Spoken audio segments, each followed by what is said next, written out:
Hi, everybody. Welcome to Mormonish Podcast. I'm Rebecca. I am joined by my co-host, Landon. How are you this evening, Landon? I'm doing great. Fantastic. It's good to see you here. You can't always be on, but when you are on, it's amazing. Well, I don't miss when Dr. John is No, on. no. And I was going to say, the other person on the screen needs no introduction. Dr. John Lundwall, how are you this evening, John? I'm doing great. It's great to be back on your show. That's right. We're really, really happy because your episodes are not only some of our more groundbreaking ones and the ones that we get the most response to, we also get the most response from apologists too.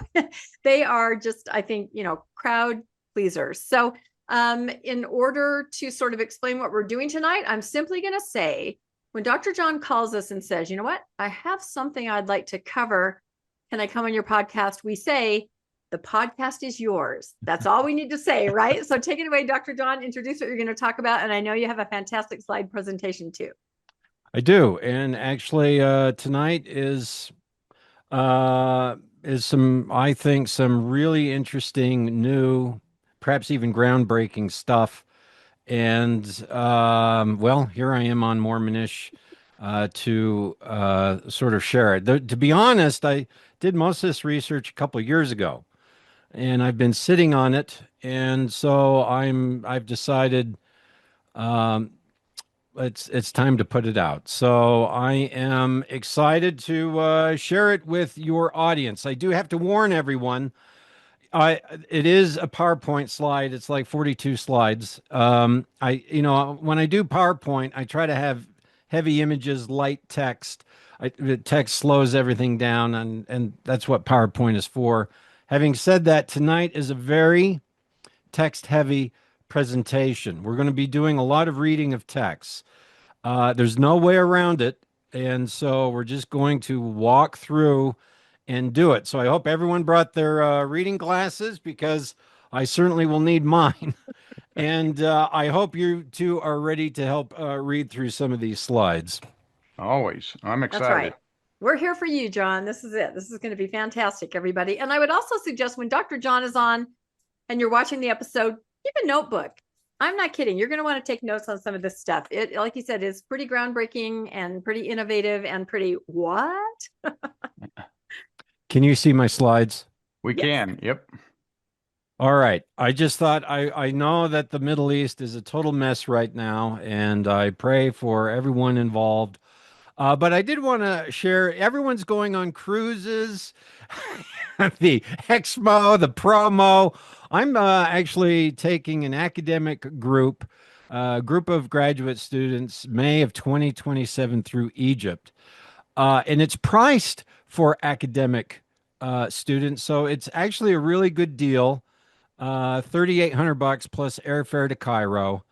And we're hitting all the major sites in Egypt with professional academic guides at each site, 5-star hotels, 4-day Nile cruise. I'll be there, and every once in a while I'll point out the Book of Abraham panels. And it's Giza, Saqqara, Grand Egyptian Museum, Karnak, Valley of the Kings, Edfu. Private entrance into the Sphinx enclosure. It's going to be a fantastic trip. So I'm going to send you the link, and you will put it in your show notes, right? Yep. I will. And I see a barcode there, or a QR code. Yes, a QR code will send you to the website. If you pay a $450 deposit by May 10th, you get $200 off the tour. The tour is $3,900. You get $200 off, $3,700, $3,790.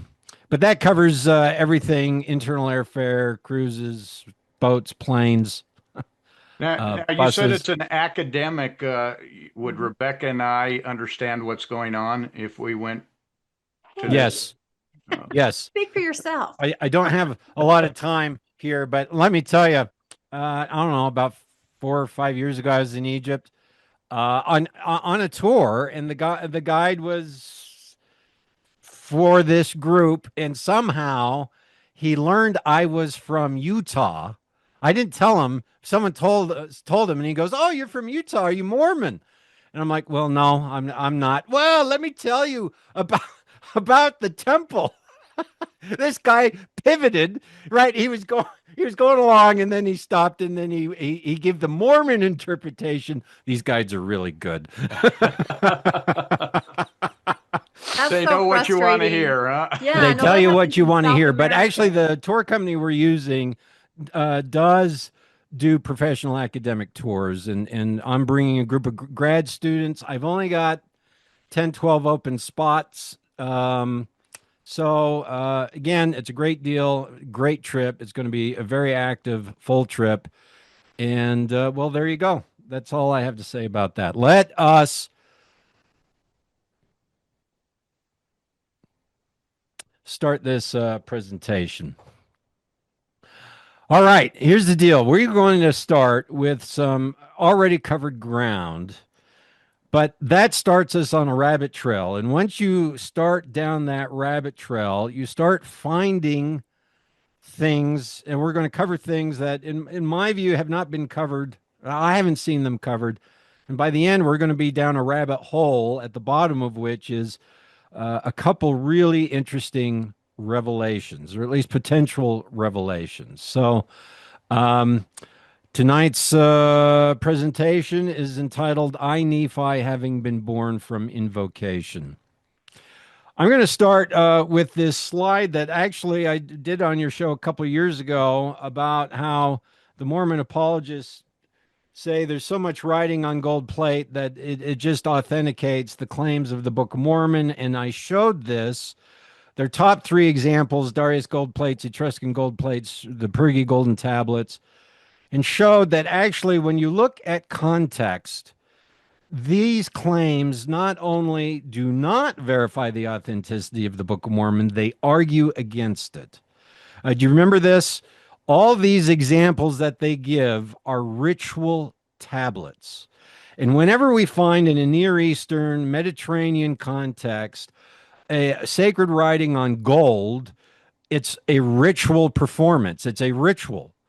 The Nephites are supposed to be writing history on gold plates. And there's, again, even gold tablets found in the Americas, and they also are ritual tablets with almost no text on them. They're pictures, the votive offerings that were probably offered right before warfare, and a ritual was performed. So whenever we find a writing on gold, it's the wrong paradigm. It's the wrong medium, and therefore that contradicts the claims of the Book of Mormon.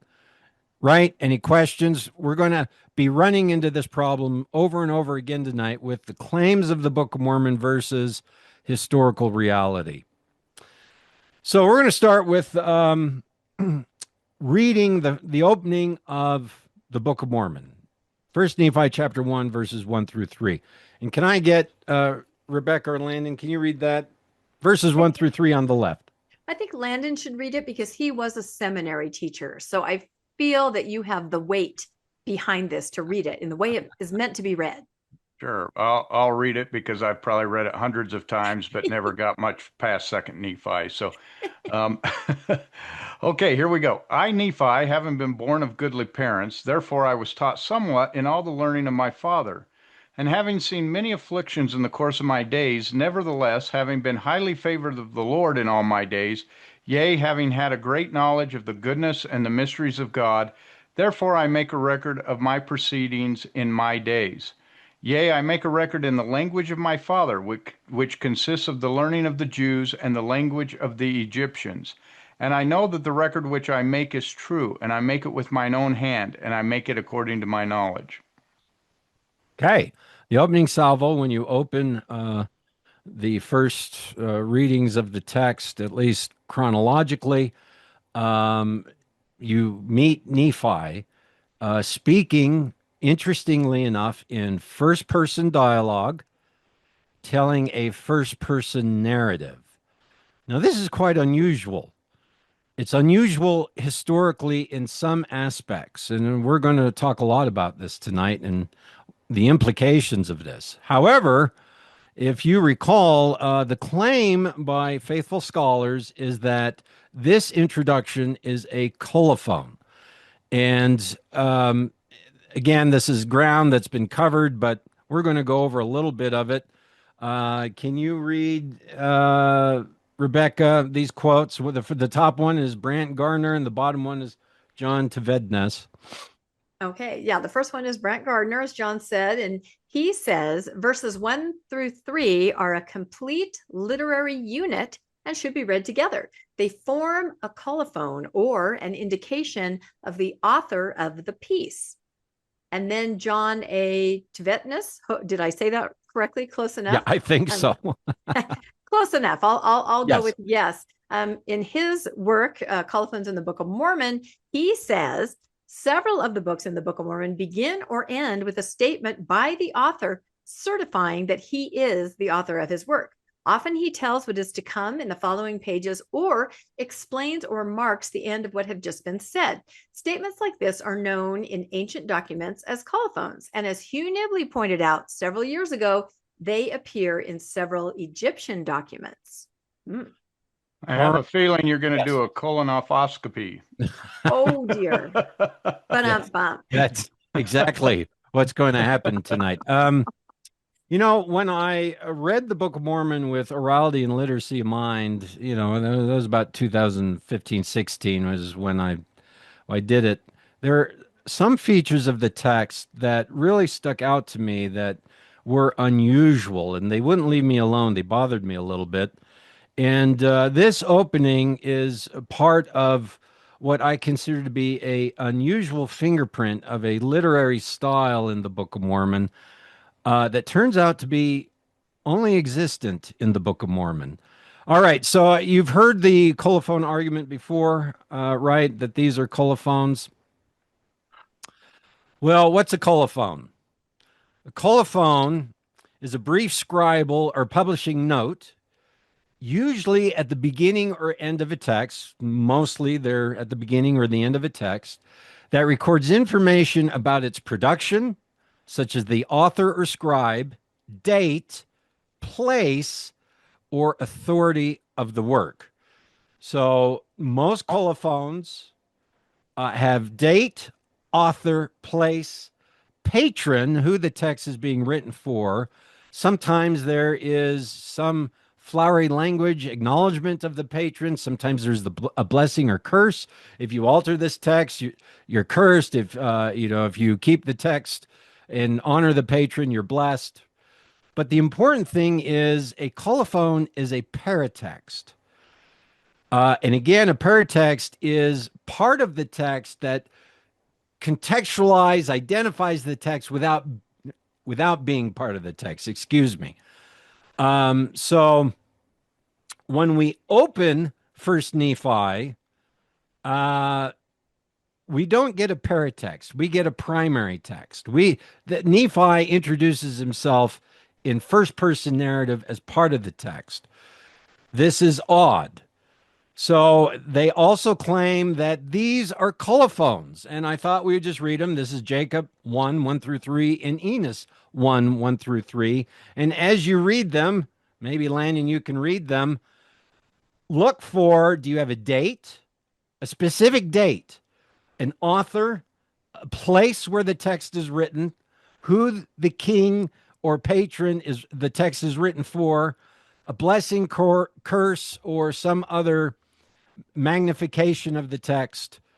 Do you find this in what scholars are calling colophons in the Book of Mormon? Can you read those? Jacob 1, 1 through 3. For behold, it came to pass that 5 years had passed away from the time that Lehi left Jerusalem.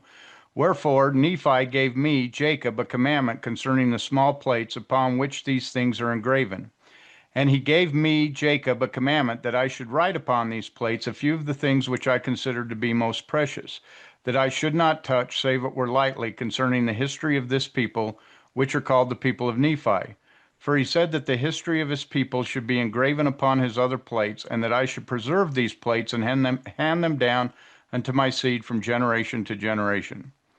Do you want me to read the other one right now, too? Sure, go ahead. Enos. Okay. Enos 1, 1 through 3. Behold, it came to pass that I, Enos, knowing my father, that he was a just man, for he taught me in his language, and also in the nurture and admonition of the Lord, and blessed be the name of my God for it. And I will tell you of the wrestle which I had before God before I received a remission of my sins. Behold, I went to hunt beasts in the forest, and the words which I had often heard my father speak concerning eternal life and the joy of the saints sunk deep into my heart. All right. So, do we get place, author, date, patron, blessing, curse? Do we get that? We get the name of the person saying this is me writing it. In one case, there's a little bit of a time frame, but other than that, I don't see those other elements. No. Yes. Right. You don't see those other elements. All right. Nibley cites in his work the Bremer Rhine Papyrus, or at least gives this as an example of an ancient Egyptian colophon identifying Nephi 1 through 3 as a colophon. So I thought, let's quote it. Here's the ancient Egyptian colophon. I'll read it. Written in year 12, fourth month of the inundation season, under the majesty of Alexander, son of Alexander, the count and divine father, prophet of Amun-Re, king of the gods, prophet Harpre, great and mighty, prophet of Osiris, prophet of Isis and Nephthys, scribe and God's treasurer of Amun, Nesman justified, son of the priest of Petemestus and the lady Chasheret Entet, Itru. As for anyone who shall remove this book from its place, may the gods judge him. All right. That is a colophon. We get the author, Nesman the priest, his titles and lineages. This whole paragraph is his titles. We get his lineage, son of and lady of. We get a specific date written in the year 12, fourth month of the inundation season under the majesty of Alexander. It's a regnal date as well as an agricultural date. This is the formal calendar that is being used. We see a cultic authority. We have a curse. And sure enough, this is, I think that's at the front of the text, though now I can't remember. All right. So here's what we have. In the Egyptian example, we have a regnal date, the date of the king under the fourth month of the inundation. We have royal authority, formally priestly titles, genealogy, protective curse. More importantly, it's a paratext. What we just read is not part of the text. It's a signature and now the text. Okay? The Book of Mormon is not a paratext. It's a primary text. I, Nephi, having been born of goodly parents, therefore I will write and tell you the story. He is in the text. He is in the narrative. He is the narrative. That's not a colophon. Colophons don't do that. There's no formal date from an official accounting. The only dating we get in some of these, you said there's a hint of a date. Do you remember what that was? Yeah, 55 years after leaving Jerusalem. Yes. That's the only dating frame we get for 500 years in the Book of Mormon. It was so-and-so years after Lehi left Jerusalem. Not only are these not colophons, but as you follow the threads through the colophons, the different individual elements, such as the dating in the Book of Mormon, also is hugely problematic. We'll discuss it. No formal ruler, no location, no institutional authority, no curse or dedication. Nephi's introduction is theological autobiography. It is not a colophon. Follow? Yeah, it's interesting. Nephi can't even locate the lands of the Book of Mormon. But your point is that apologists tell us this is related to Egypt, related to the writings of Egypt, because of this common element of the colophon. And they're really stretching to make some of these parts of the Book of Mormon a colophon, the way that you're explaining it here. It's a huge stretch. It's not real. Well, it stretches until it breaks. Yes. Ancient colophons are normally paratextual scribal notes, secondary written elements added by scribes that frame, identify, authenticate, contextualize the text without being part of the text narrative or argument itself. First Nephi 1 through 3 is integral narrative prose. Calling this prose a colophon relies on redefining the term, not matching established forms. In other words, the only way that's a colophon is if we redefine the colophon to include what the Book of Mormon is doing. And what the Book of Mormon is doing is found nowhere else. And so you have to then simply expand the definition. Move the goalposts. Move the goalpost. So you're saying that this type of writing would not have what the Book of Mormon is. This statement about a person, and it kind of relates to the narrative and furthers the narrative, that doesn't exist at all in the writings of that era that they're claiming the Book of Mormon came from. It's not something they did. We're going to go over, because this bothered me. Yeah. And, I have a comparative degree, comparative myth and religion. So there's upsides and downsides to that approach. But one of the upsides is I've read a lot of texts. And we're going to go over some of the texts and how unusual and bizarre the Book of Mormon text actually is when you compare them to texts in antiquity. I mean, the other so look, I want an author, a specific name that identifies a scribal school, his scribal titles, and his genealogy. I don't get that in any of those Book of Mormon examples. I want a specific date that can be used to locate the text, both temporally and in the library. And all the Book of Mormon gives me, so this is another problem. It's not really part of the presentation, but I thought I'd make a slide on it anyway. One of the things that always bothered me in the Book of Mormon is the dating systems. The apologists are so happy to report that there's 3 overlapping calendar systems that are internally consistent, and this proves that the complexity of the text and the authenticity of the Book of Mormon. Well, like the gold plates, once you dig into calendar systems, you realize actually the calendar system of the Book of Mormon only exists in the Book of Mormon. There's nothing like it outside of the Book of Mormon. The colophons in the Book of Mormon only exist in the Book of Mormon. There's nothing like it outside of the Book of Mormon. The Book of Mormon does something no known ancient culture does. It begins its history with a migration. That migration starts the narrative. That same event becomes the total chronological 0 point. This system persists for centuries. The calendar is internal to the narrative and is not external or administrative.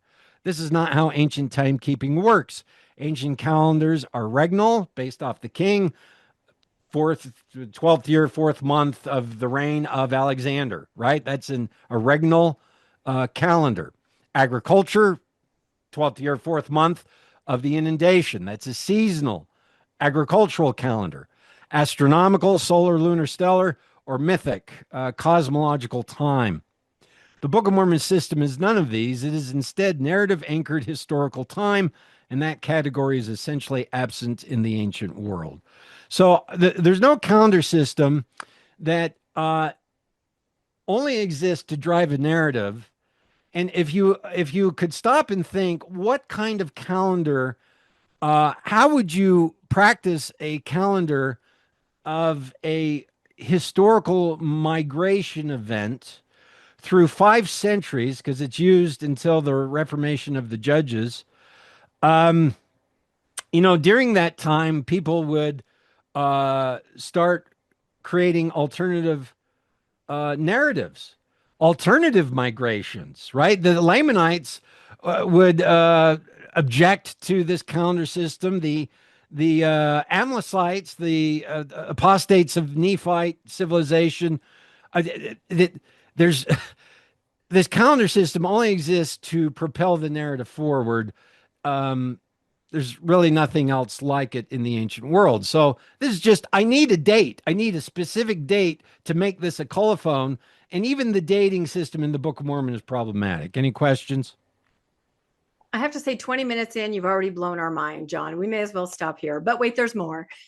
I never thought of that, but you're absolutely correct. This is just sprinkles. We're not even to the 3-layer cake. My thought is that's a modern calendar system. It's just like the birth of Christ became the anchor point for what we do, and instead they anchored it on Lehi leaving Jerusalem as the anchor point. Well, the birth of Christ is a mythic, um, cosmological time. God enters the world, but it's abstracted and it's counted.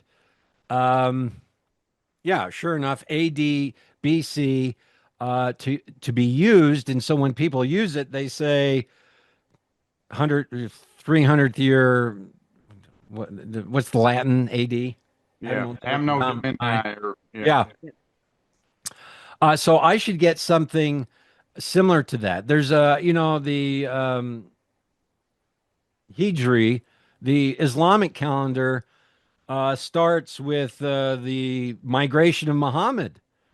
But again, that's a lunar calendar. So when they cite that, it's this faith of the fourth month of this year of this calendar. And so it's abstracted to day, month, year within the system. The ADBC is abstracted to day, month, year within the system.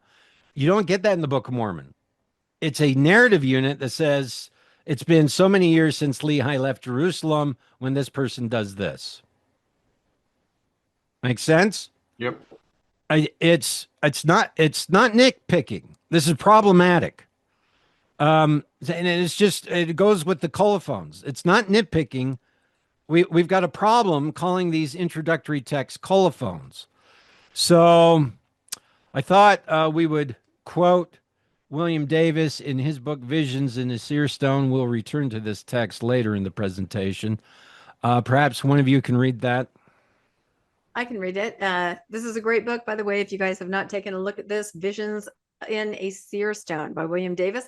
He says, with the speculative leap from the structures of ancient colophons to the summaries in the Book of Mormon strains for evidentiary support.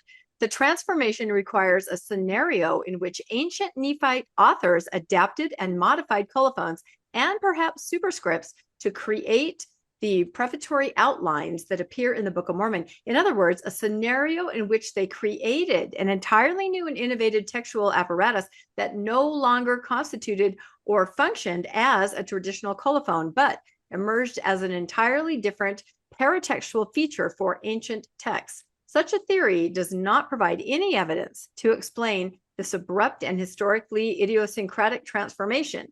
For example, how scribal conventions for copied texts transformed into authorial notations in original compositions, nor does it offer explanations as to why the character Nephi, born and raised in Jerusalem and purportedly the only Book of Mormon author to receive a classical Hebrew Egyptian education, immediately dropped the conventions of his scribal culture to create such radical transformations. Well, I mean, that's a very academic and straightforward deconstruction of claiming these introductory texts are colophons. From what scribal tradition? They don't exist anywhere else. Why would you drop the scribal tradition in which you were educated? And getting educated in writing text is a very rarefied class of people. How Nephi even gets educated to write text is really interesting. But one thing's for sure, you would stick to the conventions that you are taught, and they immediately are dropped. The one complaint I have in this quote is, as traditional colophon, but emerged as an entirely different paratextual feature. These are not paratextual features. Remember, paratexts are texts that do not belong in the primary text. They're signatures outside of the primary text. But these texts in the Book of Mormon are the primary text, which means they're not paratexts. Does that make sense? Yeah. So that's William Davis's assessment of the situation. My assessment is just blunt. There's not a single colophon in the Book of Mormon, because there isn't. All right. So we have some problems. What is being called a colophon is not a paratext, but a primary text, and it's a mismatch. What is being called authentic writing on gold plates, well, ritual text versus historical text, you don't find it. It's a mismatch. Calendars, ancient calendars, are built around kings, crops, and cosmos. The Book of Mormon calendar is narrative time embedded in the narrative. That's a mismatch. There's nothing here that has a corollary in antiquity. It only exists in the Book of Mormon. So what are we left with? I got this AI image. I thought you might like it, Rebecca. It's the gold plates, the Liahona, and a brass megaphone in which people are composing first-person narrative dialogue as history. And that's bizarre. Writers in the Book of Mormon are crafting first-person narratives as primary documents. Indeed, the Book of Mormon is so laden with this rhetorical style that most of its content is first-person dialogue and narrative. Almost all sermons are written in first person. Curiously, every author who writes on plates also writes in first-person narrative. Third-person narratives, Mosiah, Alma, Helaman, constantly convert to first-person dialogues. This makes a 1,000-year history with multiple authors across a millennium sharing the same tradition of writing their histories in first person. Well, there is the scribal tradition that the Nephites use. In fact, I've written down, the small plates have Nephi, Jacob, Enos, Jerem, Omni, right? Omni has several kings.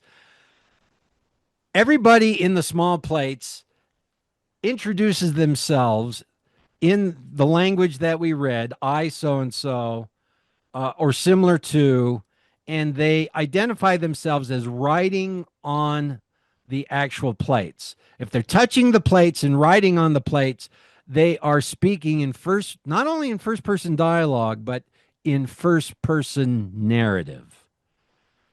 And then when we get to the edited plates that Mormon and Moroni edit, Zenith, who leaves Zarahemla to rediscover the land of inheritance, Nephi, he creates a set of plates, and then he tells a story in first person. Alma the Elder leaves the court of Noah, does the same, records this story in first person. Mormon and Moroni, who are writing as editors on plates, record in first-person dialogue and narrative. This is bizarre. Writing on plate, the real estate of the surface of a plate is very special and limited. And if you're going to write something, you're going to write in short, episodic packets of information.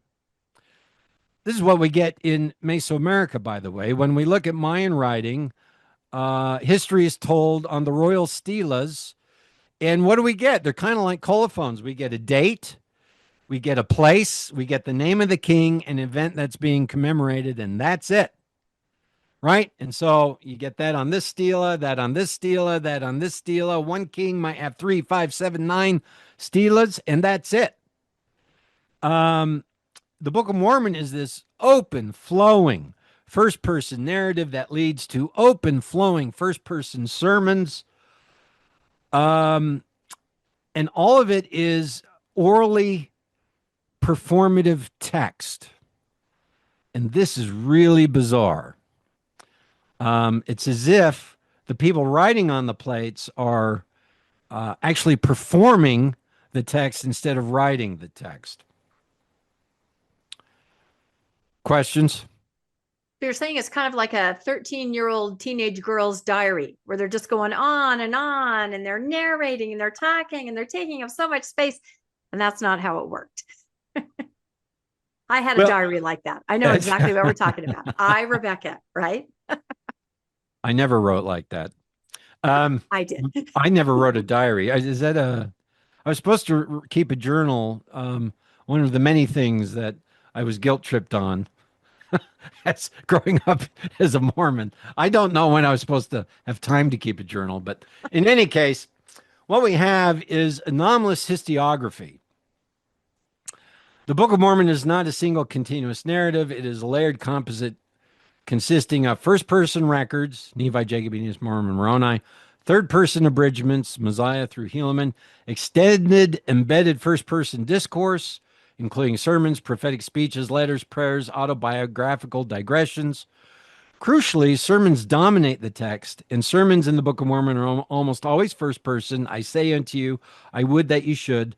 Scholars explicitly note that the book contains major portions of both first and third person narrative, with entire books written in the first person and others oscillating heavily between narrative modes. And I've broken down the small plates, the large plates, the writings in Third Nephi, the writings of Mormon and Moroni.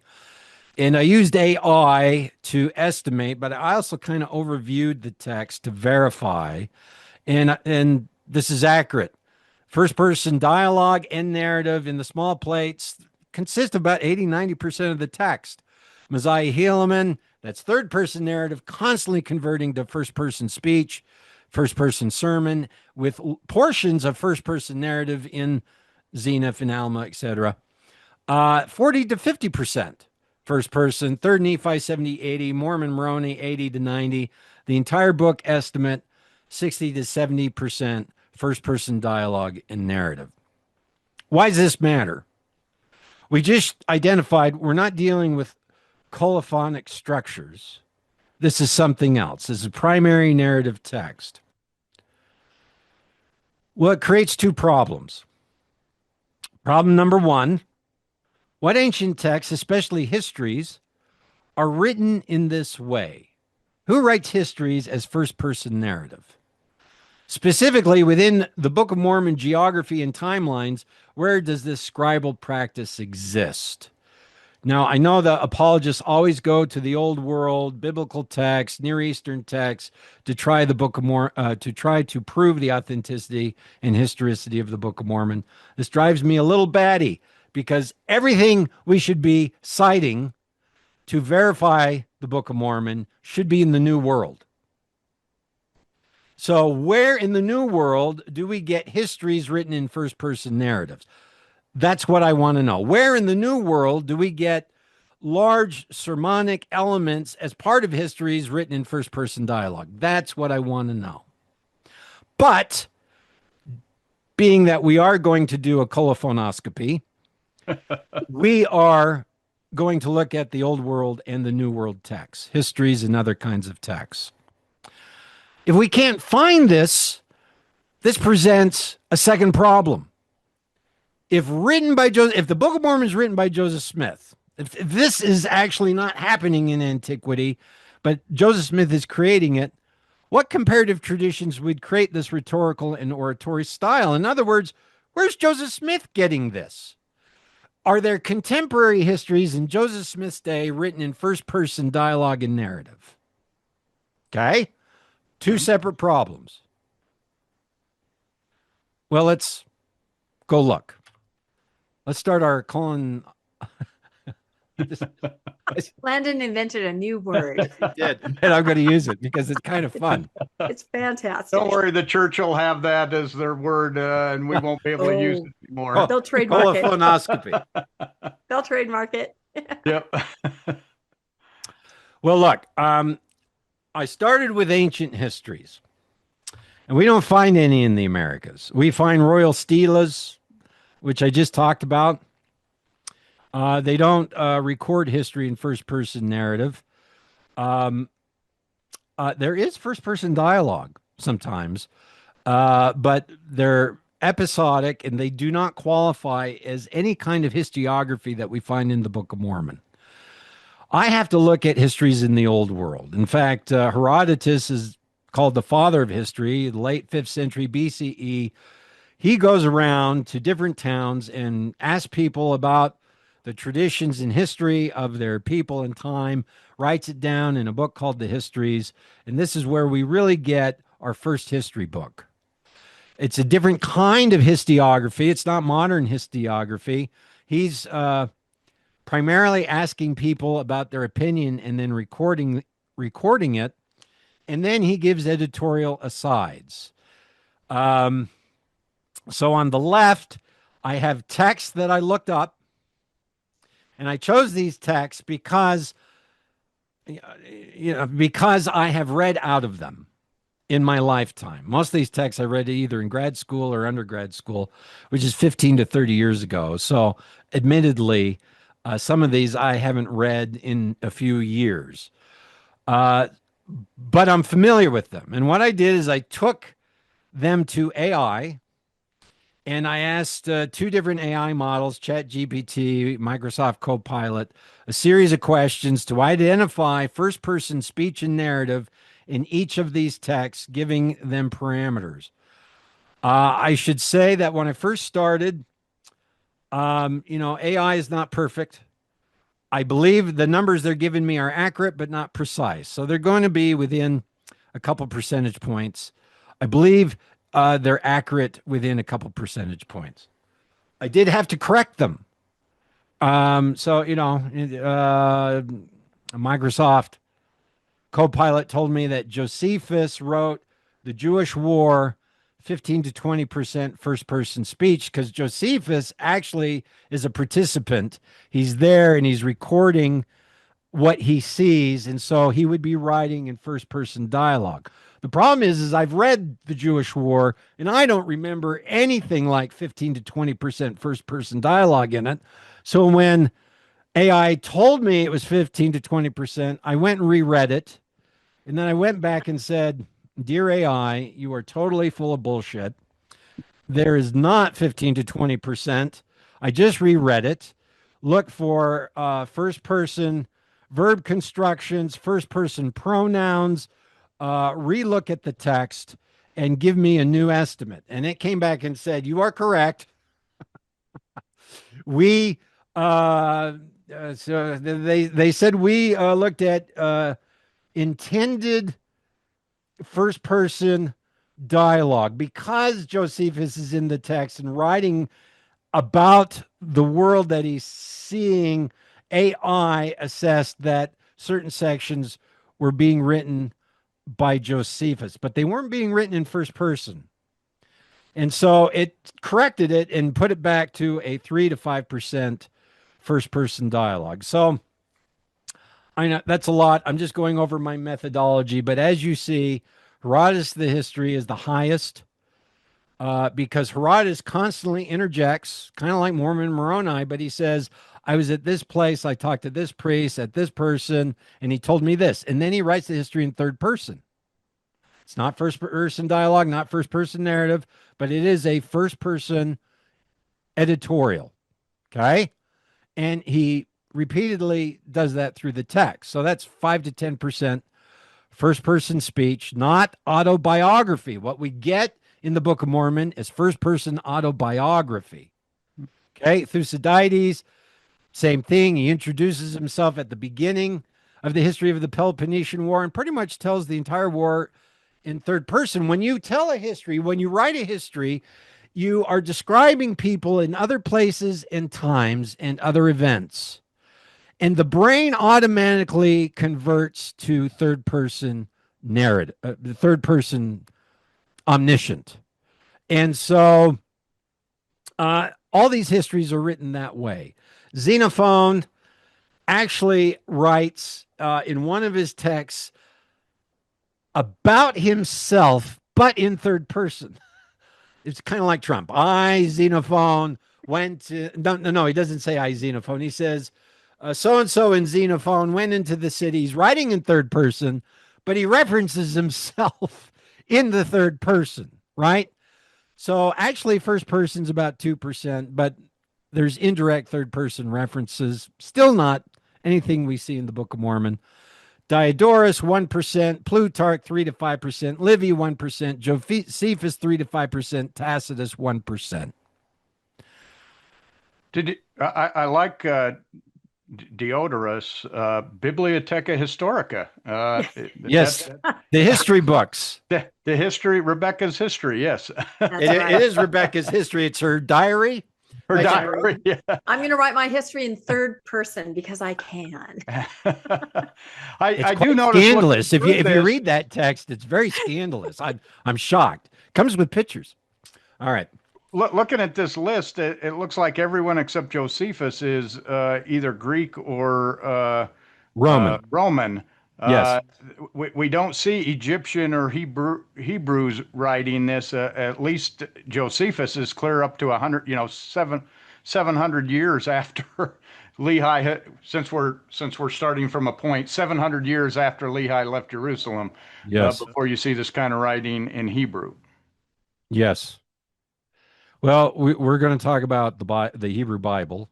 That's in an upcoming slide. Okay. But these are histories, and they're not written in first person. They're written in third person. First person speech is present. There's no first person narrative. All right. Further cross comparison. I looked at other texts just to see, where do I find first person narrative? Okay. And also first person speech. Because I know I've read a lot of texts, and I know that first person speech is present in antiquity, but almost always in a performance context. Almost always. And of course, this is what we find. So I look at the Epic of Gilgamesh. That's 8th century BCE is our largest compilation of that epic, library of Ashurbanipal. But that, fragments of that epic go back to 2000 BCE. What we get in the Epic of Gilgamesh is direct speeches by characters in the epic. And what we're actually watching is actors performing that. This is a performative text, right? The Iliad and the Odyssey, also performative text. The Iliad has 2 to 5% first person dialogue, mostly third person narrative, but the Odyssey has a large section, books 9 through 12, which is Odysseus's story, and that is 15-20% first person dialogue. But this is being performed by a bard who's playing the role of Odysseus, right? This is why we get first person dialogue there. Mahabharata is the Indian national epic, 10 to 15% first person speeches, especially in the Bhagavad Gita, spoken within the story. We're going to talk about that in a sec. Ramayana, another Indian epic, 5 to 10% dialogues, non-narrative. The dialogues are no first person narrative. The Upanishads and Plato's dialogues I'm going to come back to. Oedipus the King is a play. It's a literal play. And I use this text as exemplar of all the Greek dramas, because they're all going to be very similar. And sure enough, the majority of the play is first person dialogue. Why is that? Because it's a play. It's a play, right? The actors are speaking as the people performing a play, right? Are the historians in Nephite civilization acting the history out in a performance context? Because right now, all of this is in a performance context in some form or another. Let's go back to the Upanishads. It's a moral, philosophical, religious text where you get dialogues of priests and gods giving moral prescriptions, very often in first person. When gods speak, they often speak in first person, commanding the people, commanding the city, commanding the culture to do certain things. So that has a high uptick of first person dialogue. Plato's dialogues are almost entirely first person dialogue. And if you've read Plato's dialogues, it's two people having a dialogue. And what we forget is Plato's dialogues aren't texts. They were actually performed by two professors or students, people in the school, performing the argument in front of a student audience, or at least a audience where these ideas were then debated and discussed. Okay? So it is still a form of performance context, though a different form. In any case, that's 85% dialogic philosophical discourse. So high first person dialogue. Finally, I give the American examples. The Popol Vuh is a creation epic, the Mayan creation epic. There's 2 to 5% divine speech that has first person dialogue, and every once in a while, the editor of the right. The Popol Vuh was a play. It was a rich liturgy performed by Mayan priests. So again, a performance context. This is not archival texts like the Book of Mormon is supposed to be. They're writing on plates to make an archival history, but in first person narrative. So the Popol Vuh doesn't give us that 2 to 5% first person speech. The Mayan codices, only 4 survive: Madrid, Paris, Dresden, the Codice of Mexico. 0% first person speech because they're astronomical tables and texts. Hey, John, quick question on that. Yes. I notice since he says he wrote in Hebrew or Egyptian, there's no Egyptian text and there's no Hebrew like the Bible comparison there. Why wouldn't we include those? I'm getting to the Bible. Okay. I'm getting to the Bible. You are anxious for that Bible text, Landon. I can tell, but you're right. It's kind of a smoking gun right there. I put the Bible on its own slide because I figured that should have its own slide and its own comparison. Okay. And what we discover is actually surprising. What we discover is what you're seeing on your screen. Except I had you go back. Okay, Yeah. there we go. All right. So we have different genres of texts: epics, dramas, dialogues. They are being performed character speech through bards or tellers, generally in an oral performatory context, dramas through character embodiment. Even the dialogues, such as in the Upanishads or Plato's dialogues, are interlocutors in a sort of pedagogical enactment where you perform it in first person in front of the people of the city, the people of the cult, or the people of the school. I've talked a lot. Will someone read the text on the right? I think it's your turn, Landon. Yeah. Okay. You want me to start? First person speech is Yep. common. First person narration is rare. And we're talking about the Bible in this case? We're talking about all examples. We haven't gotten to the Bible yet. Okay. So Okay, far, I all like the that. histories and all the comparative texts, epics, Okay. dramas. This is a conclusion of what you said before. summary, Okay. So yes, first person speech is common. First person narration is rare. Even when first person is philosophically or theologically central, that is in the Upanishads. Upanishads or in the Gita, it is not historiographical. The next point is extended first-person narrative blocks. Some texts give us extended first-person narratives, such as in the Odyssey 9 through 12, but these are special performances and not the default mode of how the narrative is told. These narrative blocks were literally performed by bards or actors. This sharply contrasts with the Book of Mormon, where history, theology, and sermon are routinely carried by first-person voices across entire books. And then the Popol Vuh is a ritual performance. Codices are technical charts and texts. The only indigenous American example of religious epic was a religious ritual performed by priests. The codices are astronomical charts. Text genres use first-person speech differently. First person is situational. It is voiced and not archival, and it derives its authority from presence and not authorship. Well, there it is. It's first person speech is situational depending on the context of who's performing it.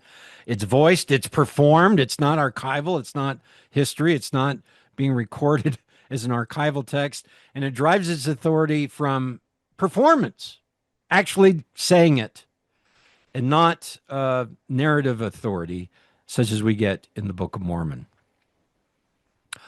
So what we have here then, I have this image in the upper left of a Mayan astronomer priest performing at a Christian altar a sermon in first person history. This is what the Book of Mormon wants us to believe, but we don't get that in any text that we looked at so far. let's look at the Bible. Here's your Bible, Landon. Here we All go. right. Let's do it. All right. I divided the Bible by different genres. We have to remember the Bible, Biblia, means books. It's a library. This is a problem that Mormonism and quite frankly, a lot of evangelical Christians, Protestant Christians have made.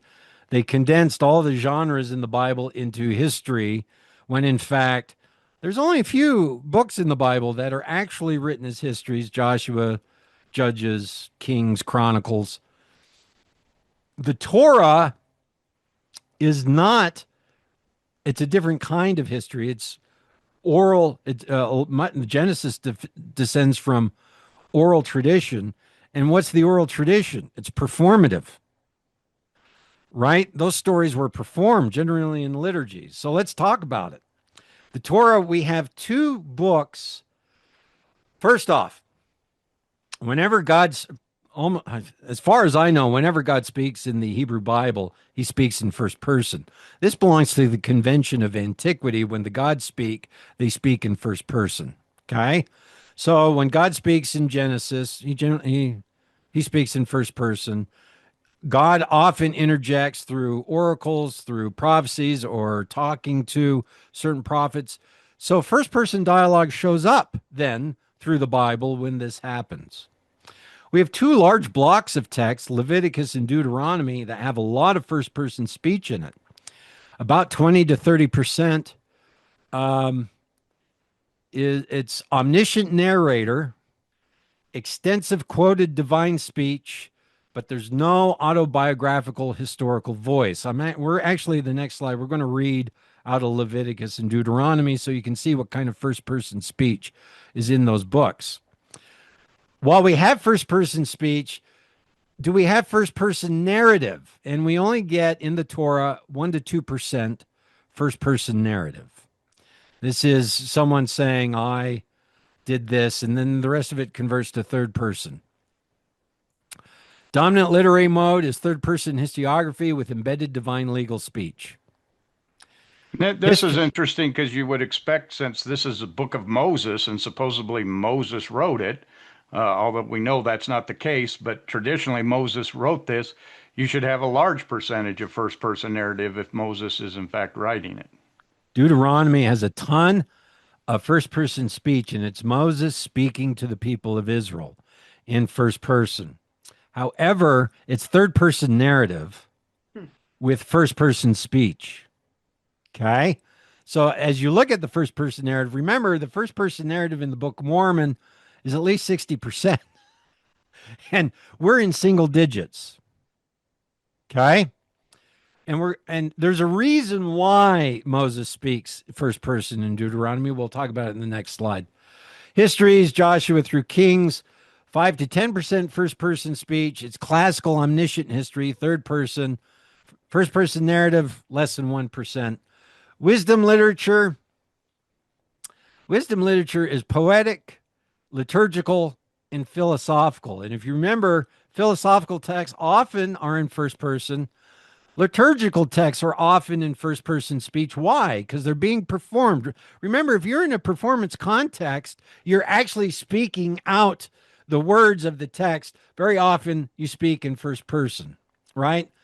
The Psalms were songs that were sung in the temple. You would go to the priest, pay him a sacrifice, and ask for a blessing. And he would sing a psalm and then give you a blessing. So you do get quite a bit of first-person speech, but this is performative speech once again. Okay? The prophets have a lot of oracular discourse. The Lord said, first person, and I do declare, first person. So a lot of first-person speech, but almost no first-person narrative. Overall estimate in the Bible, 25 to 35% first-person speech, 2 to 3% first-person narrative. First-person speech common, first-person history suppressed or absent. I thought we would just read the kind of first-person speech we get in Leviticus and Deuteronomy. Do you want to tackle that? Sure. Leviticus 21 through 5. And the Lord spake unto Moses, saying, Again, thou shalt say to the children of Israel, whosoever he be of the children of Israel, or of the strangers that sojourn in Israel, that giveth any of his seed unto Moloch, he shall surely be put to death. The people of the land shall stone him with stones. And I will set my face against that man, and will cut him off from among his people, because he hath given of his seed unto Moloch, to defile my sanctuary, and to profane my holy name. And if the people of the land do any ways hide their eyes from the man, when he giveth of his seed unto Moloch, and kill him not, then I will set my face against that man and against his family, and will cut him off, and all that go a whoring after him, to commit whoredom with Moloch, from among their people. Okay. Just to point out, how's the verse 1, how does it begin? With a third person narrator. And the Lord spake unto Moses. So the narrative frame is third person. It's not first person. But then when the Lord speaks, what happens? He goes to first person. The Lord speaks almost always in first person. And that's what we get. How about Deuteronomy? Okay, Deuteronomy 5, 1 through 6. And Moses called all Israel and said unto them, Hear, O Israel, the statutes and judgments which I speak in your ears this day, that you may learn them and keep and do them. The Lord our God made a covenant with us in Horeb. The Lord made not this covenant with our fathers, but with us, even us who are all of us here alive this day. The Lord talked with you face to face in the mount out of the midst of the fire. I stood between the Lord and you at the time to shew you the word of the Lord. For ye were afraid by reason of the fire, and went not up into the mount, saying, I am the Lord thy God, which brought thee out of the land of Egypt from the house of bondage. So two first persons there. Yes. Moses speaks in first person. The Lord speaks in first person. It again begins in third person narrative as the frame. So what we get then is third person legal religious instruction containing embedded first person divine declarations. It functions as normative cultic law, not as first person narrative, sermon, or historiography. The first person elements serve authority and sanction, not narration. In fact, there's a great deal of scholarship that says that Deuteronomy, Moses' first person speech, was actually a liturgical performance of a temple priest performing the covenant to Israel. And so this first person speech of Moses is actually being performed by a priest acting the role of Moses. And so once again, we are here. Biblical scholarship is unanimous that third person omniscient narration dominates biblical historiography, with first person used largely constrained to speech acts, prayers, laments, and prophetic oracles rather than sustained narrative voice. First person speech is common in the Bible. First person narrative history is suppressed or absent. No biblical corpus writes sustained national history in authorial first person or presents itself as a continuous autobiographical record. The Bible behaves exactly like ancient literature should. The Book of Mormon, on the other hand, is historically anomalous. All right, questions. Remember, we're trying to solve two problems. Why is all this first-person speech and narrative in the Book of Mormon? Problem number one, where do we find and what do we find in ancient texts? Now, I should prefer ancient pre-Columbian American texts, and we find zero. Right?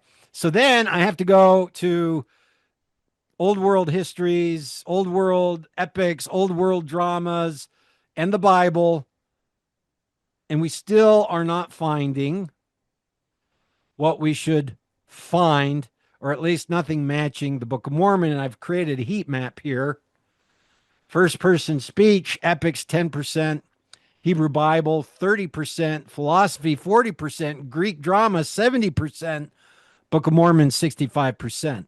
First person narrative, well, look, 2%, 3%, 2%, 1%, 60%.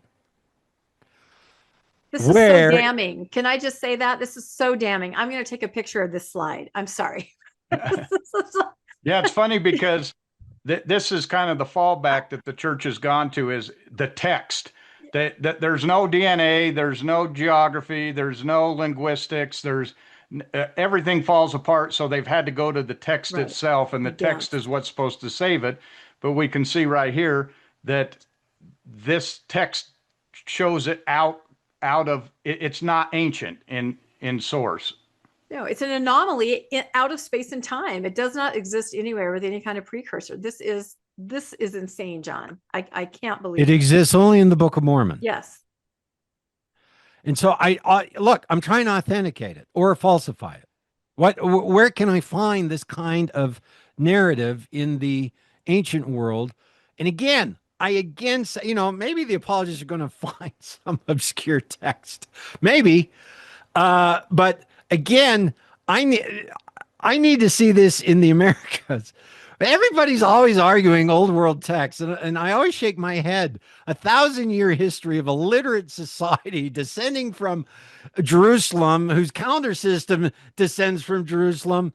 I should be finding texts in the Americas that reproduce first person. The scribal tradition is first person speech and first person narrative. Oh, the Spanish burned them all, John. That's it. Or they were taken back up to heaven. It's the only answer. Wow. All right. Will you read my conclusion? Here, I'll read it. The Book of Mormon's pervasive first-person voice is easier to explain as the product of oral performance and sermon dialogue culture than as the product of ancient historiographical convention. In antiquity, first-person dialogue is situational. It is voiced and not archival, and its authority derives from presence and not authorship. Indeed, first-person discourse is overwhelmingly a mode of oral performance, epic enactment, dramatic embodiment, or philosophical dialogue, rather than a vehicle for sustained historical narration. I think that's a mic drop right there. Don't you agree, Landon? Yeah, absolutely. This is very interesting. Yeah. Yeah. Again, we're just on the rabbit trail. We're not in the rabbit hole yet. Yeah. Huh. So that's terrifying. we have contextual problems that keep surmounting. We don't have colophons. You have to redefine colophon to include the Book of Mormon, because what's happening in the Book of Mormon only exists in the Book of Mormon. We don't have history written on gold plates. We have rituals written on gold plates. We don't have the correct kind of calendars that the Book of Mormon would predict. The scribal school prefers first-person narration, especially if I'm writing on plates. I can't find that anywhere. We don't have the correct historiography. Only in the Book of Mormon. All this exists only in the Book of Mormon. When you say it only exists in the Book of Mormon, you're talking, if assuming Book of Mormon is ancient, right? You might find this in modern writing, but not in ancient texts. Well, let's go to that. Okay. Let's go to problem number 2. I'm going to say that the propensity of the evidence shows that the Book of Mormon is not being produced in the ancient world or in the pre-Columbian American world. I can't find any parallel, meaningful parallel in a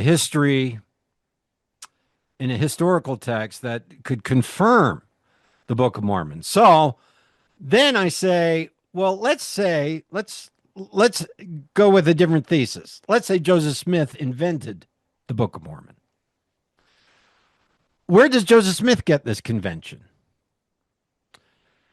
I have pulled up 3 texts that the book, both believers and critics have compared the Book of Mormon to, that are contemporary in Joseph Smith's milieu, and in fact, who many people have argued were used to create the Book of Mormon if Joseph Smith is the author.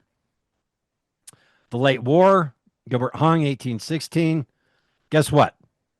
It's written in third-person narrative, in frequent quotations of proclamation speeches with first-person pronouns, but are embedded quotations and not narrative voice. first person, 1% first person speech, 0% first person narrative. View of the Hebrews, Ethan Smith, theological historical treatise written in expository and argumentative prose with occasional authorial asides. I shall now show that are rhetorical markers and not narrative storytelling. 1 to 2% first person speech, 0% first person narrative. Manuscript found, Solomon Spaulding. This was really interesting to me. It's third person omniscient with some embedded documents or translations with some first person speech. No first person narrative voice. 1 to 2% first person speech, 0% narrative. All right. This is a problem. It's a big problem. Because those are the books. You're right. Those are the ones that you're right. Apologists and critics say, look at these, right? Yes.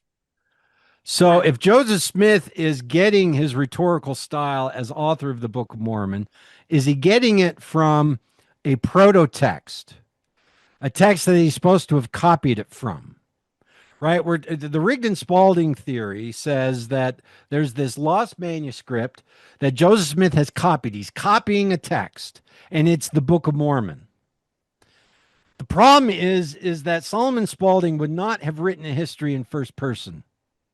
Nobody's writing a history in first person. Nobody in Joseph Smith's day is writing a history in first person narrative. When they quote people, they might have first person speech, but this is going to be very low. It's not 60 to 70% first person speech, first person narrative. So Spaulding isn't going to be writing in first person. None of these other sources are writing in first person. And what's that tell you? That he's not using these as sources. He's not copying these texts. That if there's a proto-text, 99.9% probability that if there is a proto-text, what I'm saying is there could be a proto-text, but it would be written in third person like histories are. And the Book of Mormon is not. So we still have the problem. Where is Joseph Smith coming up with this technique? All right. A proto-text for the Book of Mormon. Landon, will you read that? If there were a third-person source, the Book of Mormon would have to be an adaptation, a systematic recoding into a first-person record rather than a copied manuscript. The result is a reauthoring because viewpoint architecture and knowledge mechanics would have to be rebuilt. Third-person narratives are written from the omniscient perspective using overview techniques that jump locations, times, and people, easily summarizing and compressing complex material into dispassionate descriptive frameworks. The Book of Mormon is written from an editorial first-person perspective that focalizes on situated techniques where linear storytelling builds an architecture of personal discourse used to promote specific sermons. The sermons are being told as they are heard and performed, suggesting that the narrative behind them is first-person scaffolding whose purpose is to produce first-person sermons. That's a mouthful. Sorry about it. But basically, let's say there's a proto-text, a lost Spaulding manuscript. It's written in third person. What needs to change to convert it to the text we have in the Book of Mormon of dominant first-person speech and narrative? Well, actually, the entire viewpoint architecture and knowledge mechanics have to change. You go from, first off, a narrator, third person omniscient, you would say Laban had the plates in such and such a place. He received the plates from, the brass plates from so-and-so, and he went out and visited this group of priests. And then you jump to Nephi. Nephi entered the city. And so you get this third person omniscient view. All this you have to change into first person Nephi. I, Nephi, will go and do the things the Lord hath commanded. For I know, right? So you have to change the knowledge mechanics from third person omniscient to limited first person awareness. But that changes the narrative. And it changes the story, and it changes the trajectory of the story. So in order to rebuild If you had a proto manuscript that was third person, you would have to rebuild the entire thing to get it into first person. Why would you do that? Why not just copy the damn thing? Why are you? Why would why would Joseph Smith do that? I give a suggestion because there's the text in the Book of Mormon is dominated by first person sermons, and we're going to talk about sermonizing in Joseph Smith's milieu. Guess what? All sermons are performed in first person. Right. Of course they are. Why? Why are they all performed in first person? Because the preacher's preaching them. It's a performance. It's a performance. Exactly. Right. An oral performance. Right. And the Book of Mormon is set up narratively to give sermons. Now, if I kept converting from third person omniscient narration to first person sermon, those sermons would really stand out. But a technique is being used where the narrative is built in first person in order to create a scaffolding to deliver the sermon. And that's really interesting. Again, I'm not finding this in antiquity. I'm not finding it in contemporary texts with Joseph Smith. This only exists in the Book of Mormon.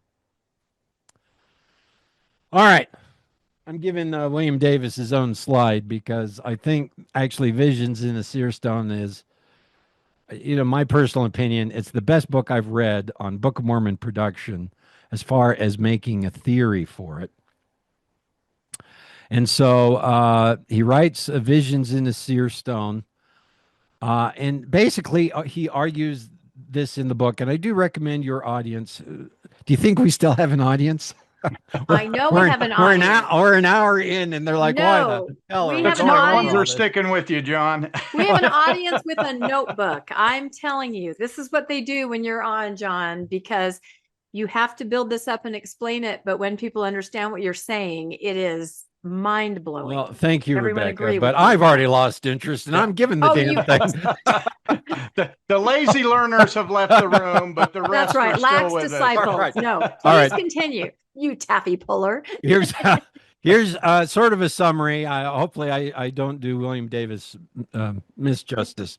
The Book of Mormon is best understood as an extended oral performance, Davis argues. I'm in full agreement. Joseph Smith's dictation drew heavily on 19th century sermon and oratorical culture. I agree. Full agreement. The narrative structure of the Book of Mormon reflects standard oral composition strategies. This is what he really shows, and it's quite brilliant in how he shows it. Davis brackets questions of truth or falsity, focusing instead on how the Book of Mormon was produced. He's looking at the text structurally. How is this being orally produced? But it is an oral text. Everyone has a literate bias when it comes to the Book of Mormon. They want an ancient text, or they want a contemporary text that Joseph Smith is copying. And what Davis argues is it's actually not a text. It's an oral performance. And of course, when I look in antiquity at all this first-person speech, the oral performance dominates that kind of speech. And when I read it critically, I came to the same conclusion that Davis came, that the Book of Mormon is an oral performance. It cannot be a literary historical text for the reasons we've just gone over in the last hour. All right. So I'm quoting Davis, a couple paragraphs. Will you read that, Rebecca? Yeah, the Book of Mormon and oral composition. Abundant evidence throughout the work indicates that Smith made use of several techniques that facilitated the process of oral composition, including such methods as the semi-extemporaneous amplification of skeletal narrative outlines, the use of formulaic language in the biblical and pseudo-biblical registers, rhetorical devices common in oral traditions, and various forms of repetition, for example, recycled narrative patterns, among other traditional compositional strategies. Viewing the Book of Mormon within the context of 19th century oratorical training and techniques, therefore, offers a performance-based approach to understanding the text. I need a seer stone to Fantastic. understand that, John. Can you? Oh, come on, Landon. Yeah, as some of the text is quite dense tonight. I apologize for that. I'm so let's unpack it. There are oratorial compositional techniques that preachers are using in Joseph Smith's milieu. And actually, Davis, I think my next one, goes over quite a bit one of these techniques called laying down a head or creating a skeleton. I'll read this. Again, this is from Davis. Smith's method of using a preliminary outline, or as more commonly termed, a skeleton of heads, an outline formed with key summarizing phrases, basically a bullet point list, to organize and arrange his 1832 historical narrative. He wrote a history of himself, and he started by laying down a head. He gave a bullet point of what he was going to say, and then he told his history, and he followed those bullet points. Okay. It was a standard technique of composition in the early 19th century. The explicit use of the skeletal sketch in the opening of the history, marking each stage in the sequence of the narrative with a summarizing phrase, provides one of several expressions of the method commonly known as laying down heads. Both speakers and writers use this popular widespread technique to designate and arrange the main topics of such compositions as sermons, public speeches, essays, narrations, and school lessons. So someone who gave an oral sermon would start by laying down a head. They would give the outline of the entire sermon. I will discuss A, the Nephites leaving Jerusalem, B, the dream Lehi has as he leaves Jerusalem, C, the covenant that Lehi makes in the dream, D, the building of the boats, E, the murdering of Nephi by his Horatius brothers, or at least the attempted murder. Okay. And then after you lay down the outline, you begin the sermon, right? Following the outline. Can I just say that I think most people can relate to this? In fact, Landon and I just spoke at Thrive. We had an hour to speak. We each, took like 20 minutes, and we did exactly that. 3x5 cards, little bullet points of the things we were going to hit, and then practiced and filled in what would go, with each bullet point, because it was an oral performance. We never wrote down the whole thing. We laid down heads, we wrote the bullet points, and then we sort of filled it in mentally and then pivoted as we did the oral performance. So I think a lot of people can relate to this as you just described it. To this day, people use this method all the time in various ways. But what Davis shows is that this method is being used within the text of the Book of Mormon. For example, we read 1 Nephi chapter 1:1-3, but that actually is not the first text in 1 Nephi. The first text in 1 Nephi that was performed from the stone in the hat is actually this oral outline, the preface of 1 Nephi, which is right above 1 Nephi chapter 1. In fact, do you want to read it, Landon? Sure. An account of Lehi and his wife Sariah and his 4 sons being called, beginning at the eldest, Laman, Lemuel, Sam, and Nephi. The Lord warns Lehi to depart out of the land of Jerusalem, because he prophesieth unto the people concerning their iniquity, and they seek to destroy his life. He taketh 3 days' journey into the wilderness with his family. Nephi taketh his brethren and returneth to the land of Jerusalem after the record of the Jews. The account of their sufferings. They take the daughters of Ishmael to wife. They take their families and depart into the wilderness. Their sufferings and afflictions in the wilderness. The course of their travels. They come to the large waters. Nephi's brethren rebel against him. He confoundeth them and buildeth a ship. They call the name of the place Bountiful. They cross the large waters into the promised land, and so forth. This is according to the account of Nephi, or in other words, I, Nephi, wrote this record. Wow, that's just one head after the other, isn't it? This was his 3x5 card for his oral presentation, which is then transcribed by a scribe. This is it. Wow. So he lays down the entire trajectory and outline of the book of First Nephi. But remember, this is being read from the stone. This was supposed to be written on the gold plates.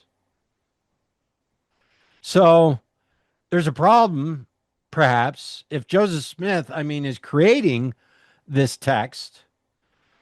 It tells us that Joseph Smith already knows what the story is because he's just outlined it for us, right? And then he tells a story. Well, actually, most books in the Book of Mormon have some sort of head. And actually, within books, there are other introductory passages to narrative sections or sermons that also act as heads. And so we get this technique running throughout the entire text of the Book of Mormon. And Davis identifies it and says, here we go. This is orally being performed and outlined as Joseph Smith goes along and orally dictates the text. And again, this was written supposedly on the plates. Yes. This is directly off of it. So again, this is a technique we don't see anywhere in ancient history where they give a summary of what they're going to say before they ever say it. Is this a colophon? No. No, not at all. It corresponds to no scribal practice in antiquity. It does correspond to oral sermon heads of Joseph Smith's of the Great Awakening, Second Great Awakening. So this is to me, this is worth reading the book. Davis shows several of these heads and different techniques in the Book of Mormon. Can I ask you a question really quick? So you have, is it Bruce R. McConkie that wrote the little summaries, right? Modern day. He wrote the summaries.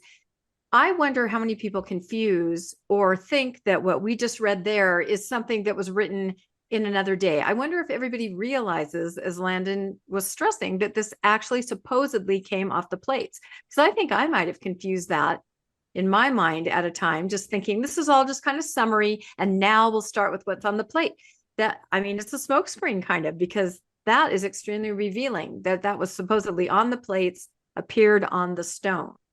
Sure enough, the chapter headings were written, by McConkie and that group. But the book headings, most of them were written on the plates, right? They're part of the original manuscript or printer's manuscript.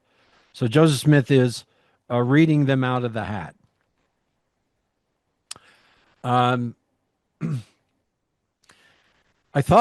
So if there are sermon techniques in the text of the Book of Mormon, of course, almost 40% of the Book of Mormon is sermon. So are those sermons straight out of Joseph Smith's milieu? And of course they are. So there's one thing that we should be aware of. Sermons are all being performed in first person. So I'm looking for a tradition that's being orally performed in first person, because that's how the Book of Mormon is given. It's given, the text is given as a first person performance. And so sermon culture is probably the best resource we have, the best comparison we have as to how Joseph Smith is acquiring this technique.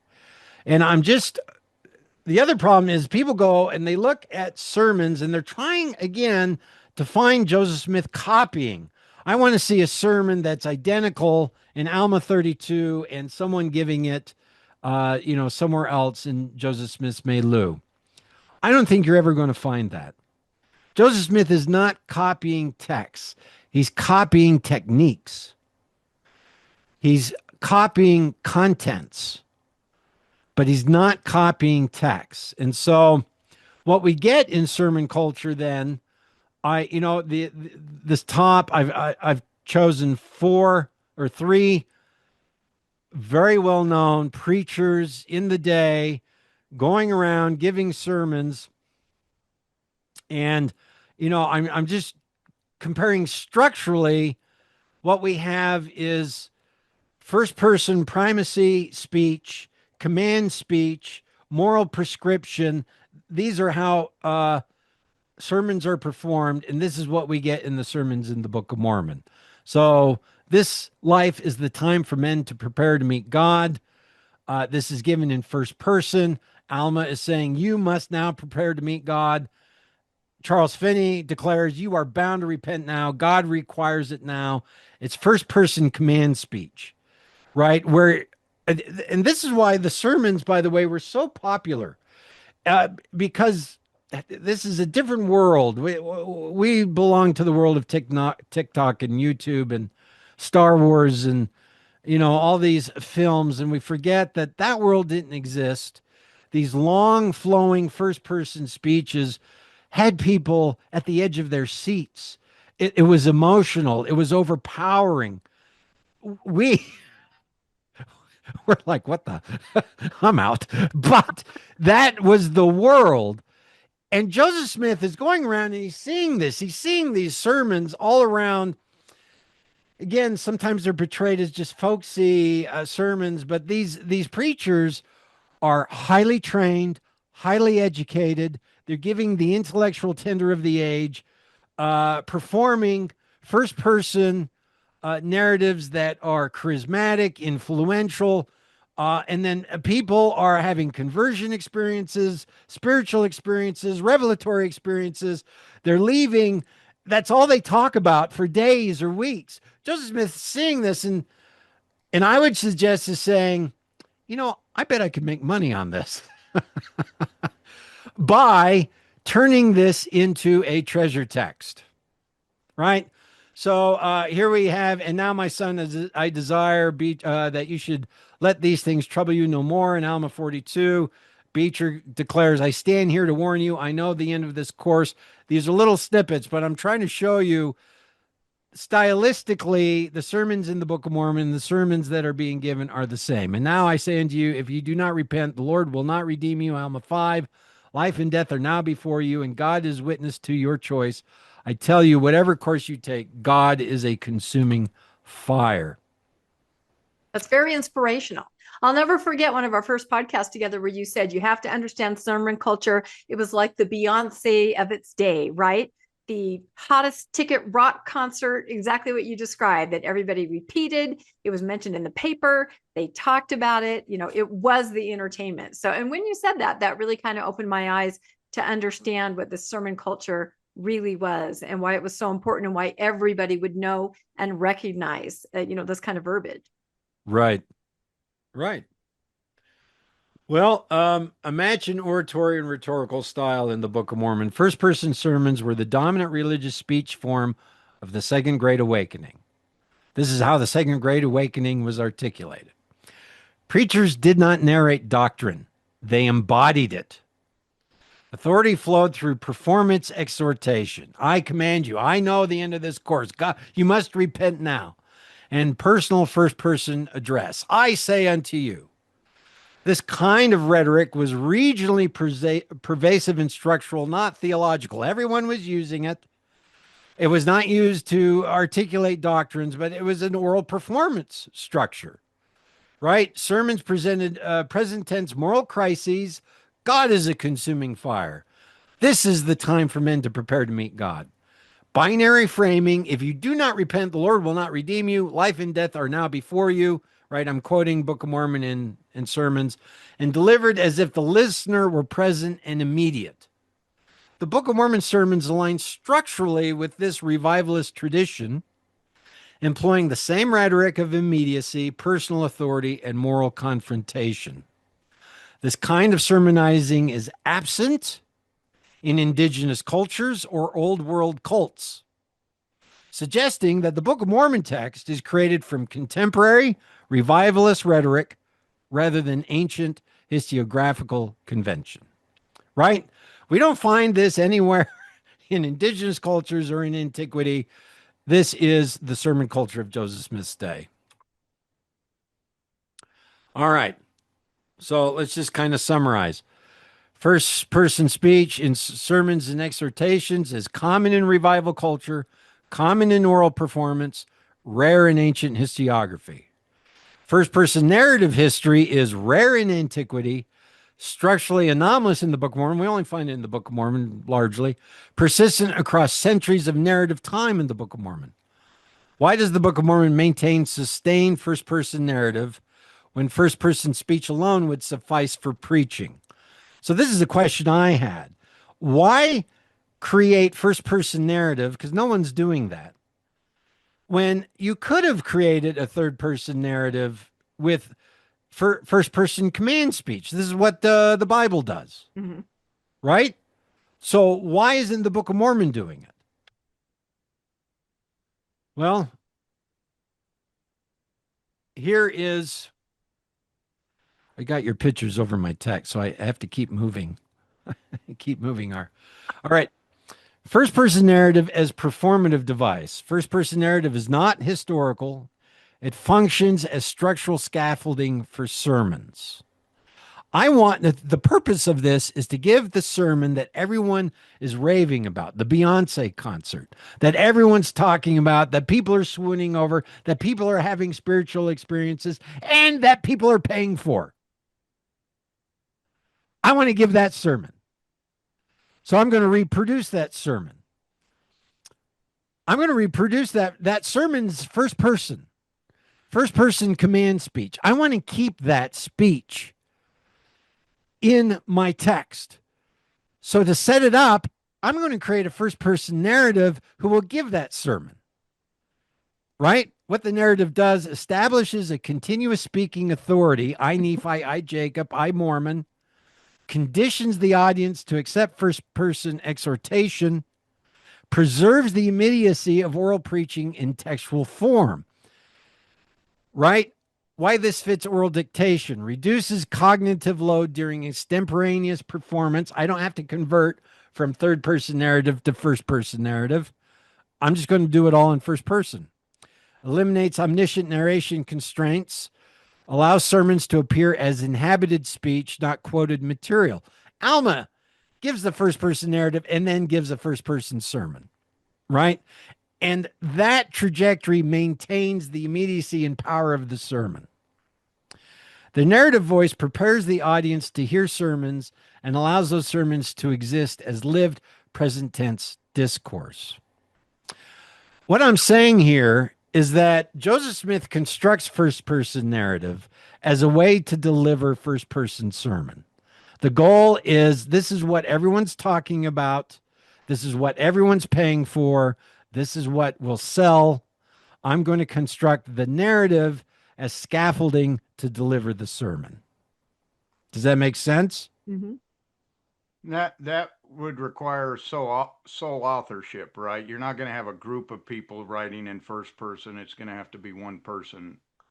It requires sole authorship. Well, technically, he might have a couple people helping him, but Joseph is orally dictating this out of a hat by himself. It is sole authorship. Right? Again, arguments are he's copying a text. He's not copying a text. A text would have been third person narrative. This is all first person narrative to deliver first person sermon that he is orally dictating out of a hat. So if he has people helping him, then the stopgap, the bottleneck is the hat. Because from the hat forward, it's just Joseph Smith. Right? But sure enough, the narrative structure, the architecture is built for the sermon.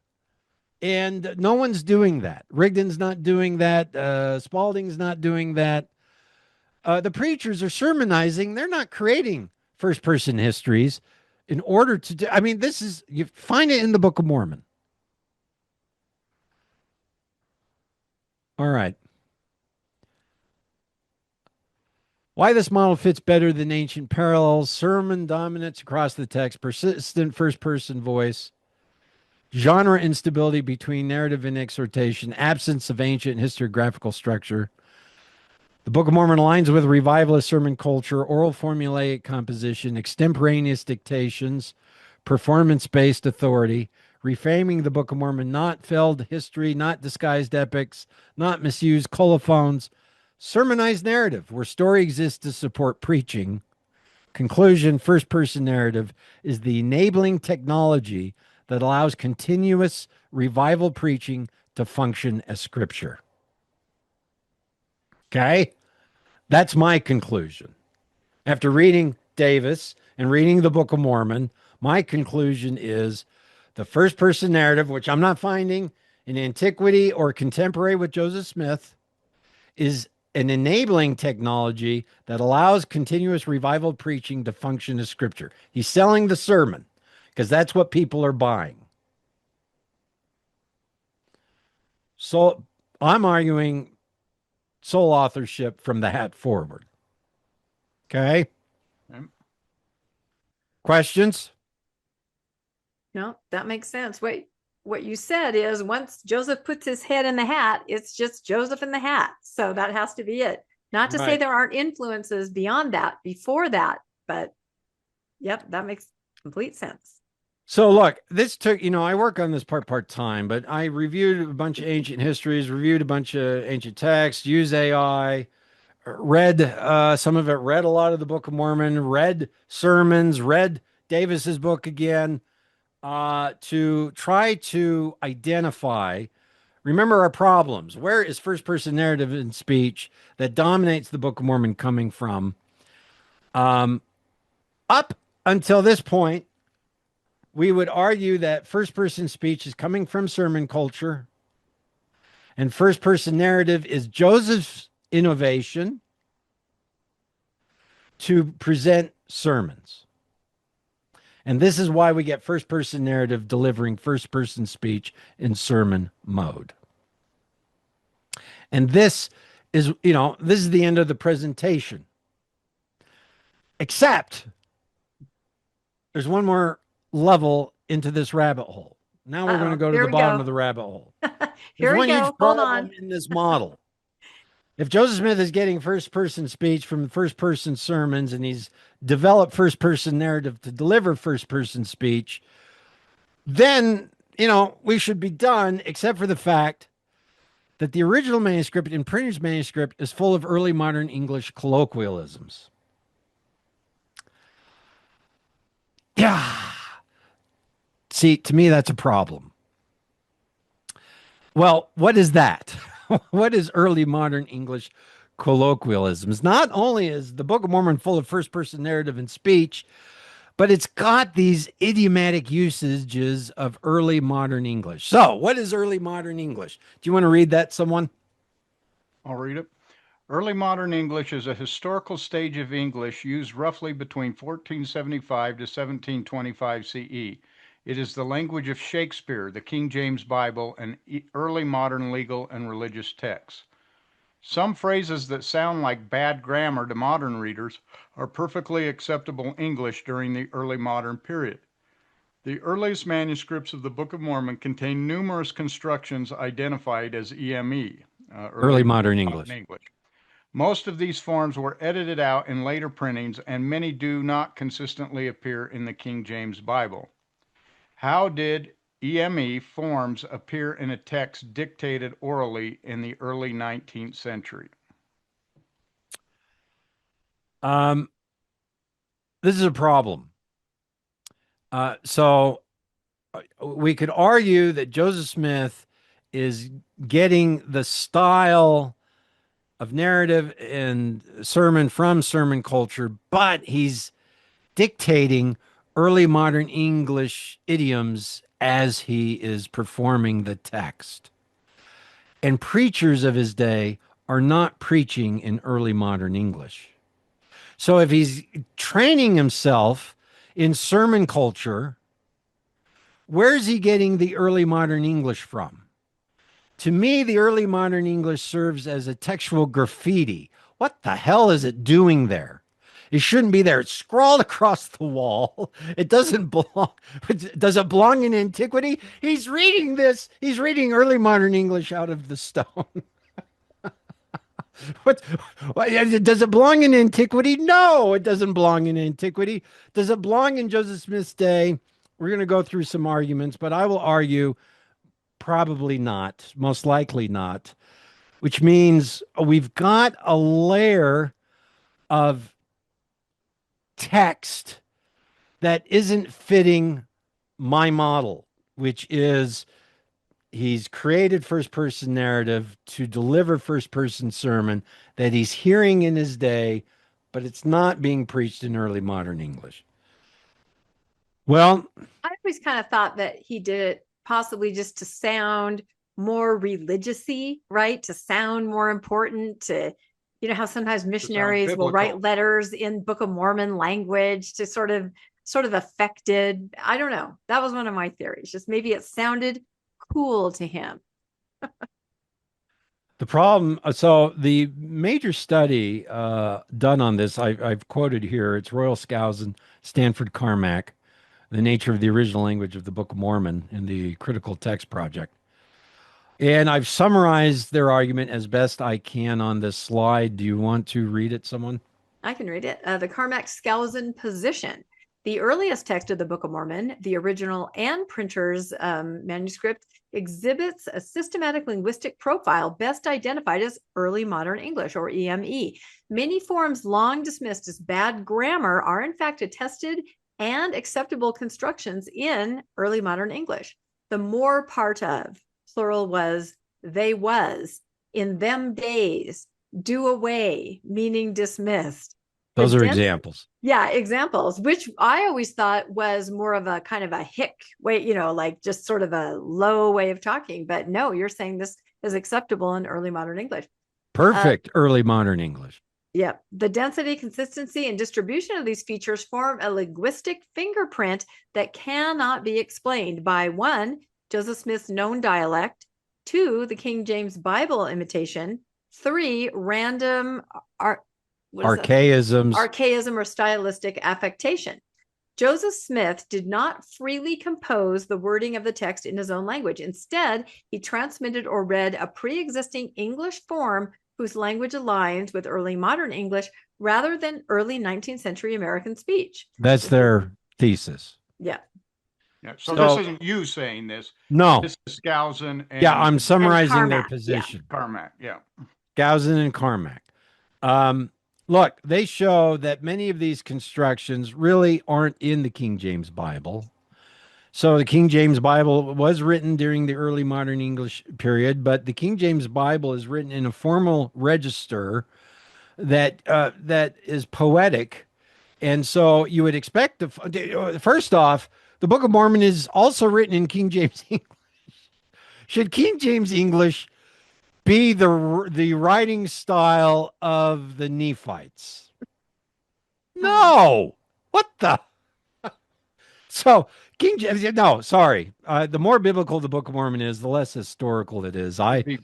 Pharaoh James, written in Pharaoh James. Yes. So, but in addition to King James English, we have these packets of early modern English idioms that Skousen and Carmack identify as rarely or not found in the Bible, but are persistent throughout the grammar structures and word choices in the Book of Mormon, and they don't belong to Joseph Smith's milieu. So the sermon, he's listening to preachers sermonize, and they're not preaching in early modern English. They're reading the Bible, so they're reading King James English, but they're not reading these early modern English idioms. And so it therefore shouldn't be there. And their argument is this proves Joseph Smith is reading another text. They argue tight translation because there's no way Joseph Smith would have known these early modern English constructions. And therefore, he is reading a manuscript in early modern English. That's what's coming through the stone is an early modern English version of the Book of Mormon. Because that's how God speaks, right? But no, that makes sense. You can't explain why he speaks that way. So it certainly must be something that's out of his control. He's reading it word for word off a stone. That's the only explanation, because where else would it come from? Well, God clearly didn't upgrade the software in the stone before he gave it to Joseph. It's about 400 years out of date. That's right. It's a bit confounding that their conclusion is Joseph Smith couldn't have known. He couldn't have. I mean, these packets, they're at least a century before Joseph Smith's day.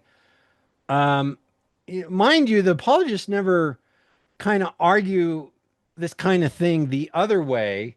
We don't get a written Torah till a few centuries after Lehi leaves Jerusalem, right? We don't get history writing several centuries until Lehi leaves, after Lehi leaves Jerusalem. We don't get that, but we do have this oddity. What I call a textual graffiti, early modern English in the Book of Mormon. They say that can't be Joseph Smith, so therefore it must be inspired from a different text that he's reading from the stone. That doesn't make sense to me either. That makes no sense. No, you're 'Cause why would- basically arguing he couldn't have known a speech that existed 200 years before, but the writers of the Book of Mormon know a language Oh. that isn't going to be written for another 1,000 years. 1,000 years. That's right. That And so- Reformed Egyptian is incredibly elastic. Yeah, it's very versatile. And so just to clarify, by packet, these little phrases, the example that I read, the things like Yes. that, the they was in them days, those things, those are not used anywhere else in anything that you just outlined. Those are standalone anomalies. Where the heck did they come from? Yes, correct. All right. So this is a problem. Now, our friend William Davis actually argues with this. So I've quoted him. I got to move your pictures again. In an article he wrote in Dialogue, The Presence of Early Modern English in the Book of Mormon. And so, do you want to read that top left block, Landon?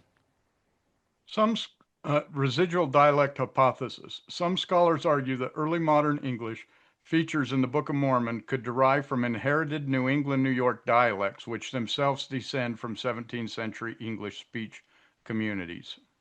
So what he's saying is that early modern English could have had residual dialects in local communities that were still using these constructions all the way to Joseph Smith's day.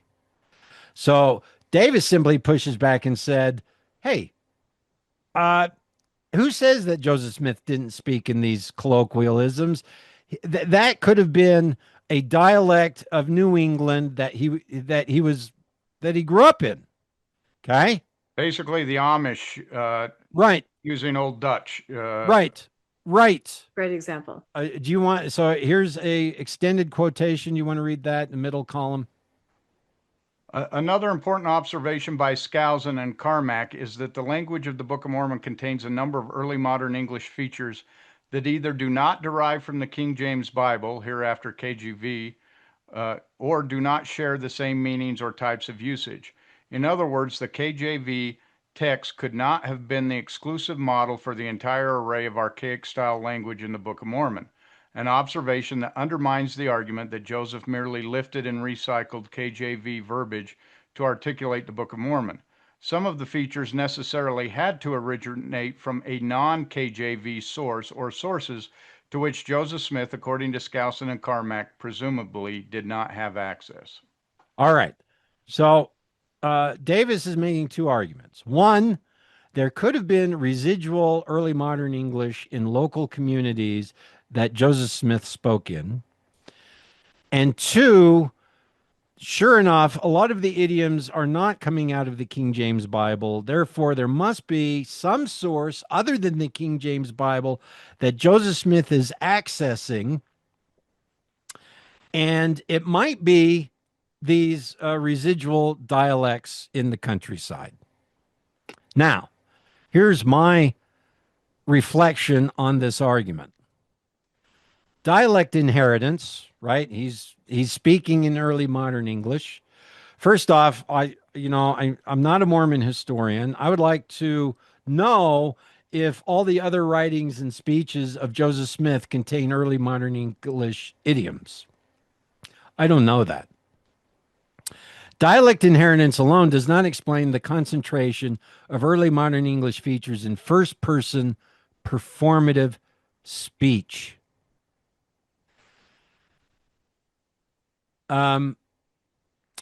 If he's learning the sermons from sermon culture, the dialect inheritance should be from the preachers speaking in early modern English, because that's what Joseph Smith, if anything, he's listening and copying and reciting. Maybe the preachers aren't preaching in early modern English.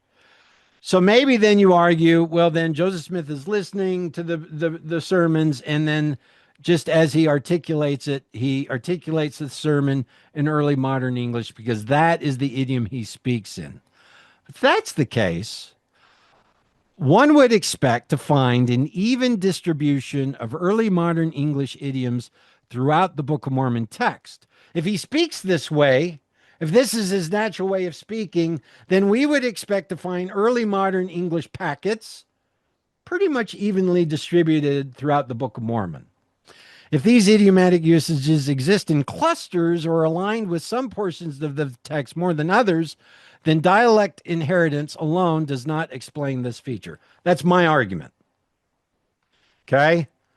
So I want to know, does early modern English exist pretty much evenly throughout the text? Well, fortunately, there is a word print study you just went over with Patrick. With Patrick, we did.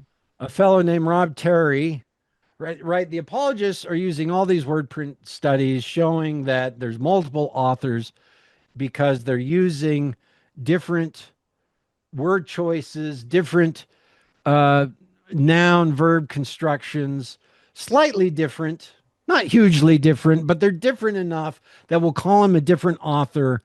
And so they try then to say the Book of Mormon text, despite the fact that it's a largely univocal text, is written by multiple authors. Rob Terry has a different word print study where he shows that actually there's only 3 authors, or at least 3 voices in the Book of Mormon text. A narrative voice when narrative is being told, a sermon voice when sermon is being told, and a late voice. That is the text composed at the end, which happens to be basically 3rd Nephi through the end of the Book of Mormon, and then 1st Nephi through Words of Mormon, right? Because the small plates were dictated last to replace the lost 116 pages. So Rob Terry then, in one of his analyses, takes an early modern English idiom, did plus verb choice, i.e. did go, did eat, did march, and he searches for this word construction through the Book of Mormon, and he discovers something. The idiom is heavily used in the late voice. That's that top. It is also used in the narrative voice, but look at the bottom. The sermon voice still exists, but it's rarely used. In other words, we don't have even distribution of this early modern English idiom.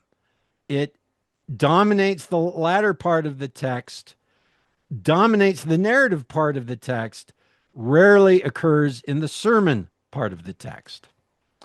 Well, one might argue, therefore, that sure enough, Joseph Smith is listening to sermons that are not being preached in early modern English, which means he's constructing the narrative using his dialect in early modern English, except for the fact that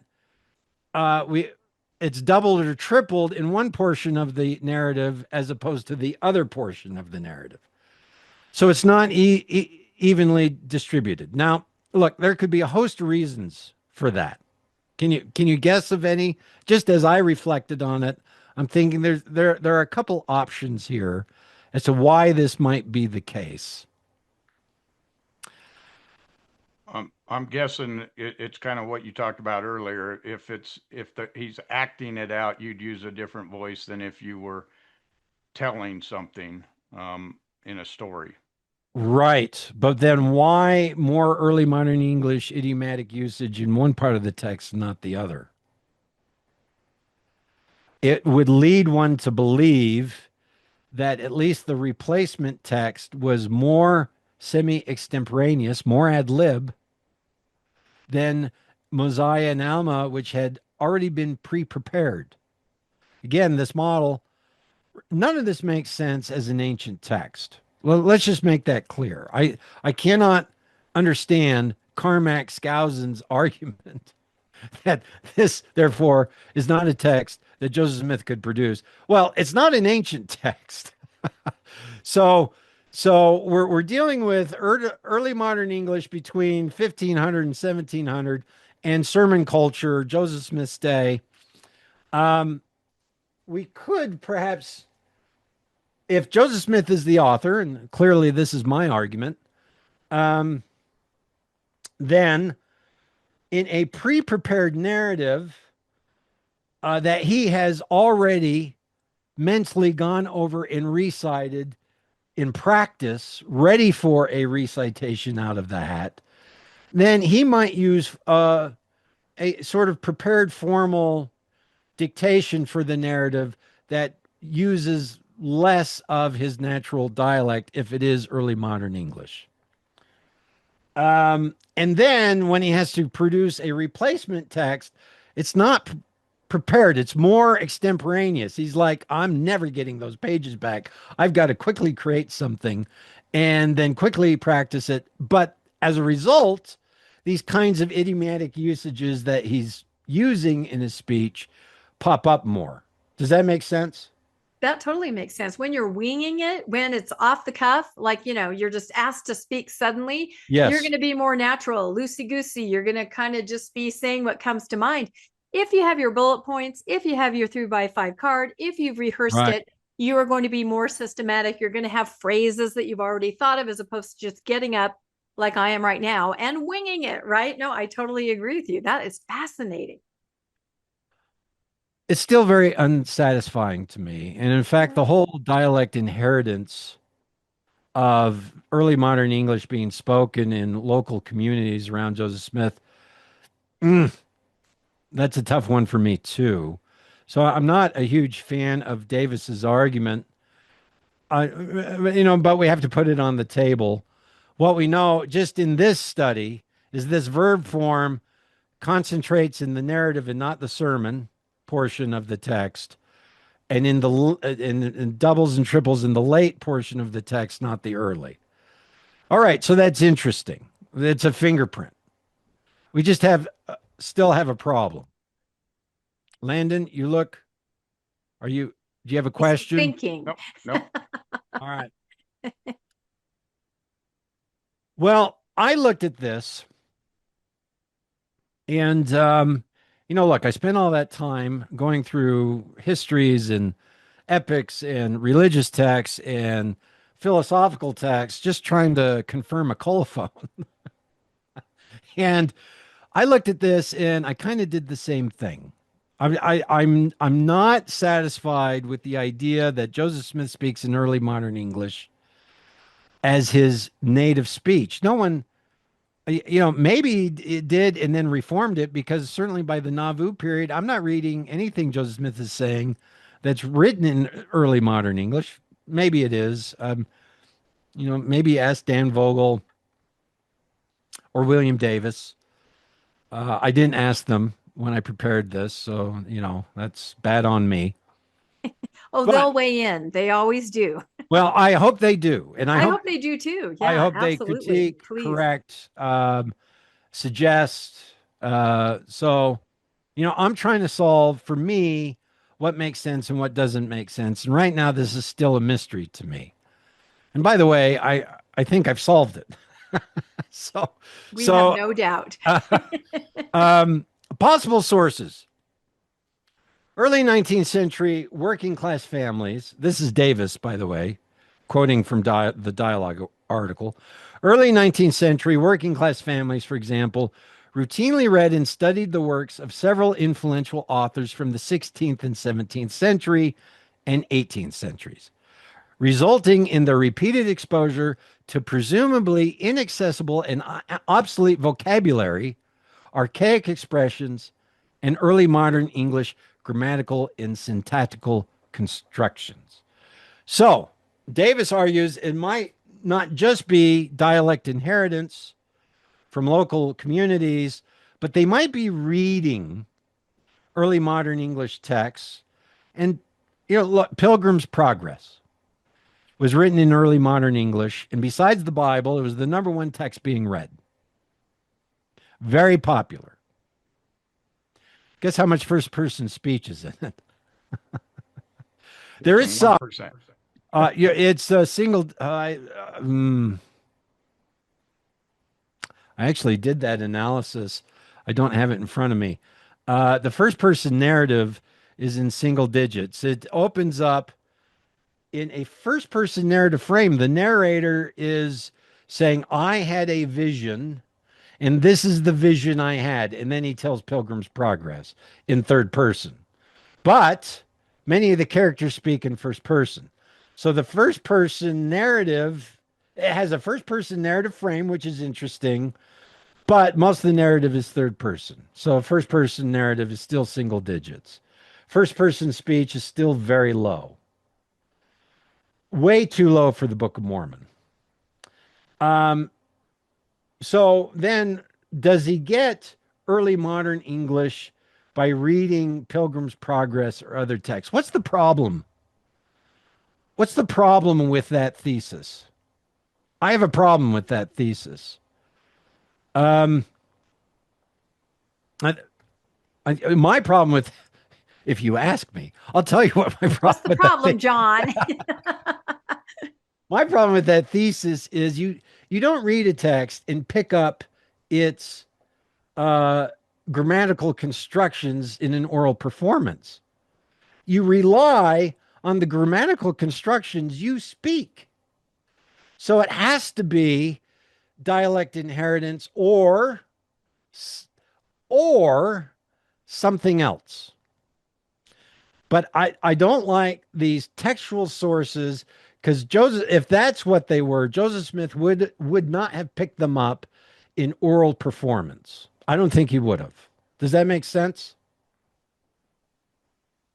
Yeah. In fact, didn't they read a lot of the Greek classics in this Yes. time period? But so you would have thought then they'd pick up the Greek as well. That's right. You'd see that in there. That's right. And we do get Laconius, a Greek name in the text. I don't know why. I don't know why we have a Greek. Apparently Odysseus had a sailor that had a different journey and ended up in the Americas. Or maybe it's in Malaysia. I'm not sure where the Book of Mormon happened yet. So to me, I don't like this argument. Clumsy word choices. Again, Davis writes, moreover, idiosyncratic word usages, and I hope Davis critiques me. He says, here's why this is a good option, right? Moreover, idiosyncratic word usages and curious structural variants can emerge from an individual's incomplete understanding and misapplication of unfamiliar grammar and syntax as much as they can from artifacts persisting from a source language into a translated text. Yet this avenue of inquiry also remains incomplete. Again, he's arguing, he's reading another text with these early modern English word usages, and he's picking them up. He doesn't quite understand them, but in his oral dictation, he's using them. But my question is, why? Why would he use them in his oral dictation? He would speak the way he speaks. And he's speaking in early modern English. Well, how in the hell is that happening? So I don't like these arguments. Right? So here's my problem with it. This is me. This is not Davis. If Joseph learned early modern English idioms through the reading of earlier texts, why was he using that language in his oral performance dictations? This seems to indicate he is copying early textual styles in orally performed recitations. It would be better to suggest that Joseph was collecting his idiomatic usage of early modern English, not from literary sources, but from oral performance sources. If Joseph Smith is hearing the sermons and repackaging them, but repackaging them in the same oral style that he hears, and that's what he's doing, then I should expect the same for early modern English. Does that make sense? So he's hearing early modern English orally performed Yes. somehow, somewhere. Correct. He's not reading it. He's hearing it. He's remembering it. And we know he has a great memory. And then he's repeating it. But it has to be oral performance to his oral performance. This is my argument.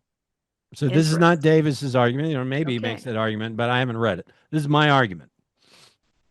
However, this is Davis. I can't even remember what this is. Someone read it for me. Are we at that point now that we can't even we're at comprehend this our own point where- slides? I can read it. The development I should have of put whiskey in individual- my water bottle.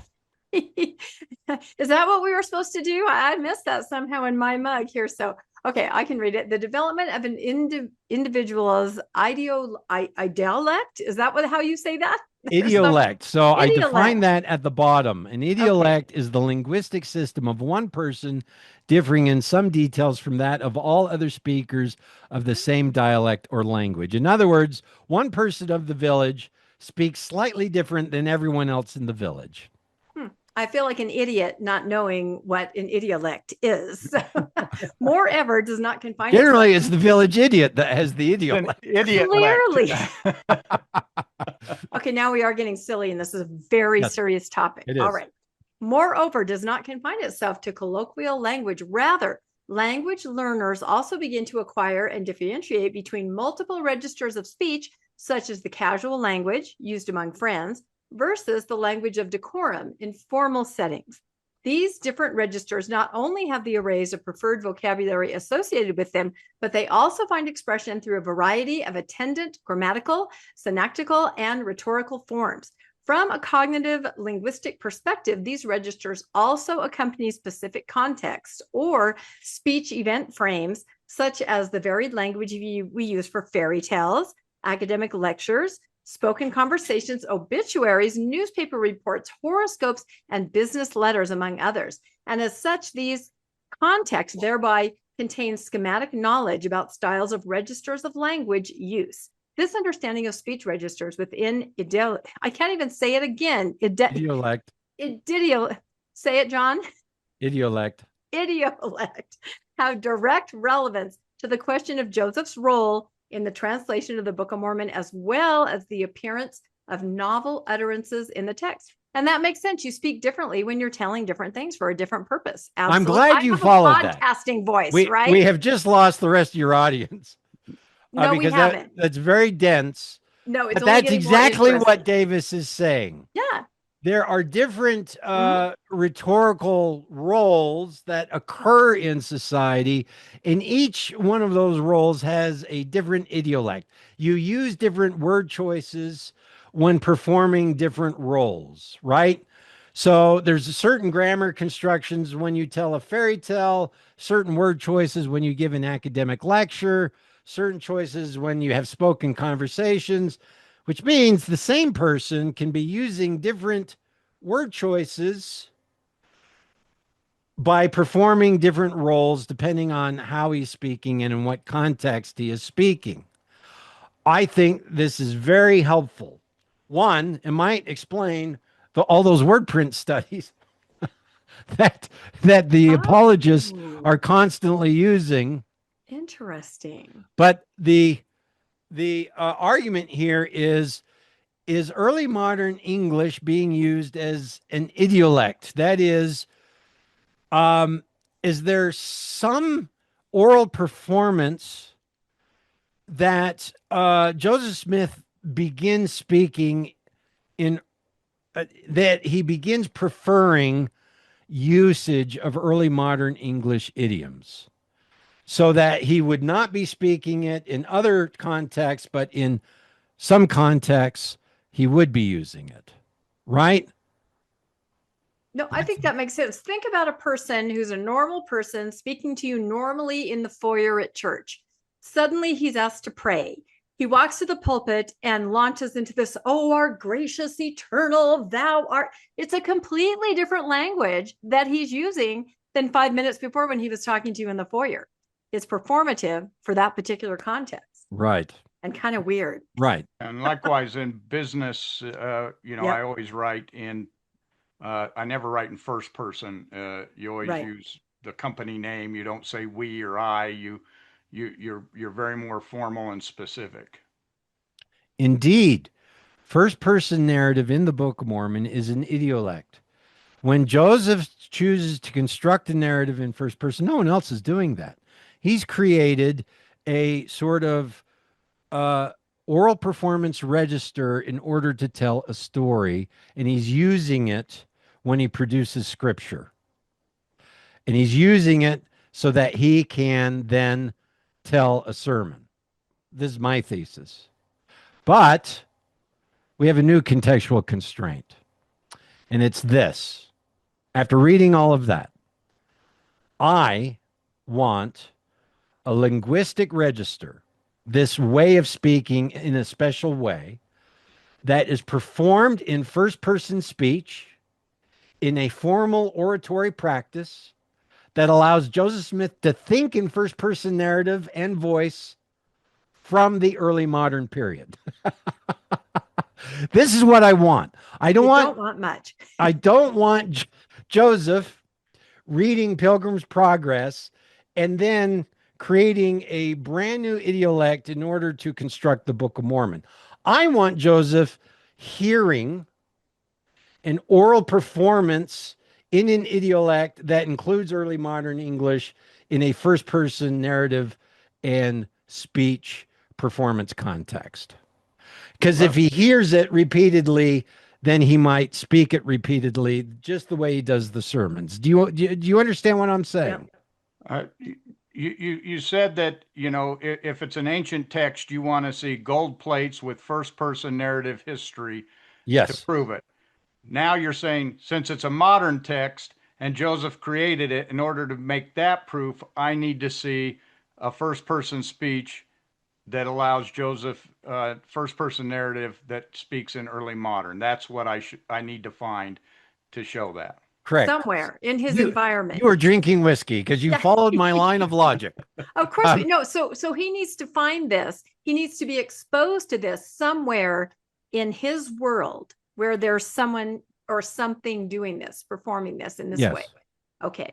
All right. That's what we're looking for. So this is what I'm adding to the conversation. Besides these,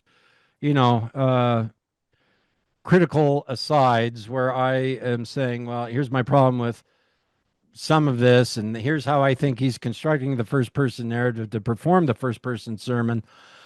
Here is how I have solved the early modern English period, the early modern English register. Joseph Smith actually does have access to early modern English. It's early modern English that's being performed in first person oratory, first person practice, first person command language, just as we find in the Book of Mormon, and it's being performed in early modern English. And we're talking about his treasure digging, his magic practice. This is where Joseph Smith, I assert, this is where Joseph Smith is getting the idiolect, the register of first person speech in early modern English. This is how he's hearing it, but he's synthesizing it with first person speech sermons, and the Book of Mormon is the result. Okay? How am I making this argument?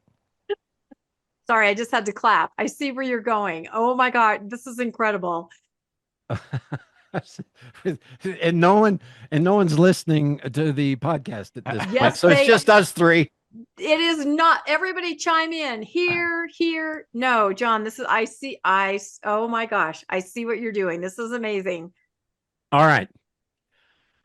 I want to make 2 points before I pursue this line of reasoning. Where is Joseph Smith getting his magical tradition and practice from? And I want to bring up this fellow, Lumen Walters, the magician,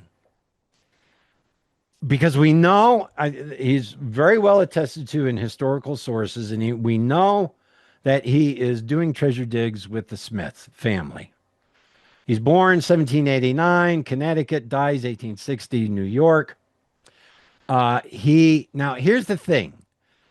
He is said to have a scientific formal education in Europe, specifically in Paris.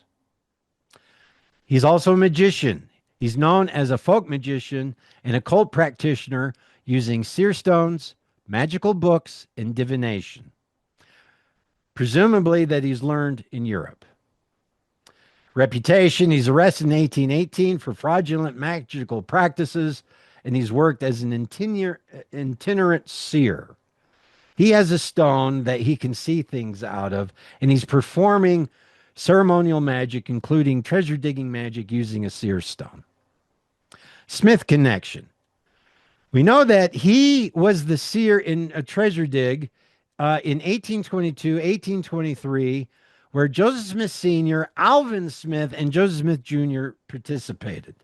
So the Smith family is doing treasure digs with Lumen Walters, right? Multiple independent 19th century sources, friendly sources, hostile sources, satirical sources, and legal sources describe Lumen Walters as a treasure seer who used magical books alongside seer stones to perform his magic. So, look, my model requires a few hypotheses. And one of my hypotheses is the Smith family acquires one or two magical books from Lumen Walters. They probably buy them because, as we know, no one can find any treasure with these treasure digging ceremonies. And so Lumen's probably saying, yeah, I'm going to make some money by selling a magical book to the Smith family. Okay. That's one of my hypotheses, that Joseph Smith, actually probably Alvin Smith, is going to be the treasure seer, but he dies 1824. And so Joseph Jr. takes over the role, and he now has a manuscript, probably from Lumen Walters. This is my argument. And Walters gets it from Europe. Now, as part of this, I spent several months reading about grimoires in Europe and the early modern English tradition. The grimoires in Europe flower in the early modern English period, so practically all the grimoires are written in early modern English. Okay? What's interesting is that a grimoire is a magical text, a spell book. Okay?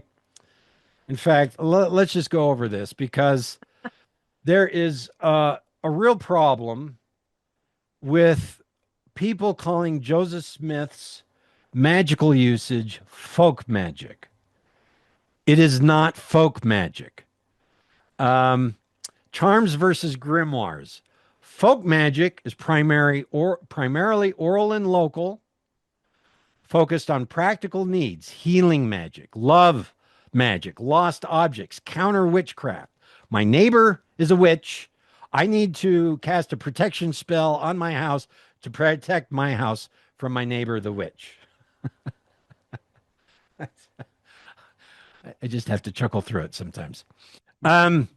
It's minimal ritual structure and flexible methods, use of short charms, prayers, vernacular speech, performed by cunning folk or community specialists, but country folk. That's folk magic.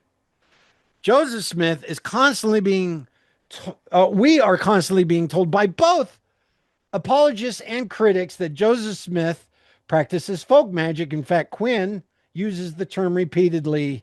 He's a practitioner of folk magic. I disagree.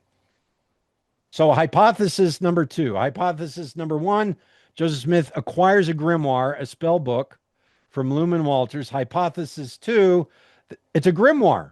And grimoire is not folk magic. Grimoire is formal ceremonial magic. What is that ceremonial magic? Well, it's textual and instructional. It includes grimoires and manuals. Highly formalized ritual sequences. They're things that you must do in a ritual sequence.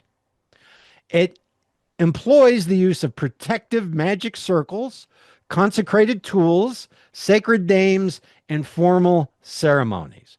Well, we know Joseph Smith is doing this. He's drawing magic circles. He has a Mars dagger, which he's drawing the circles with. He has Jupiter talismans. There's lamens.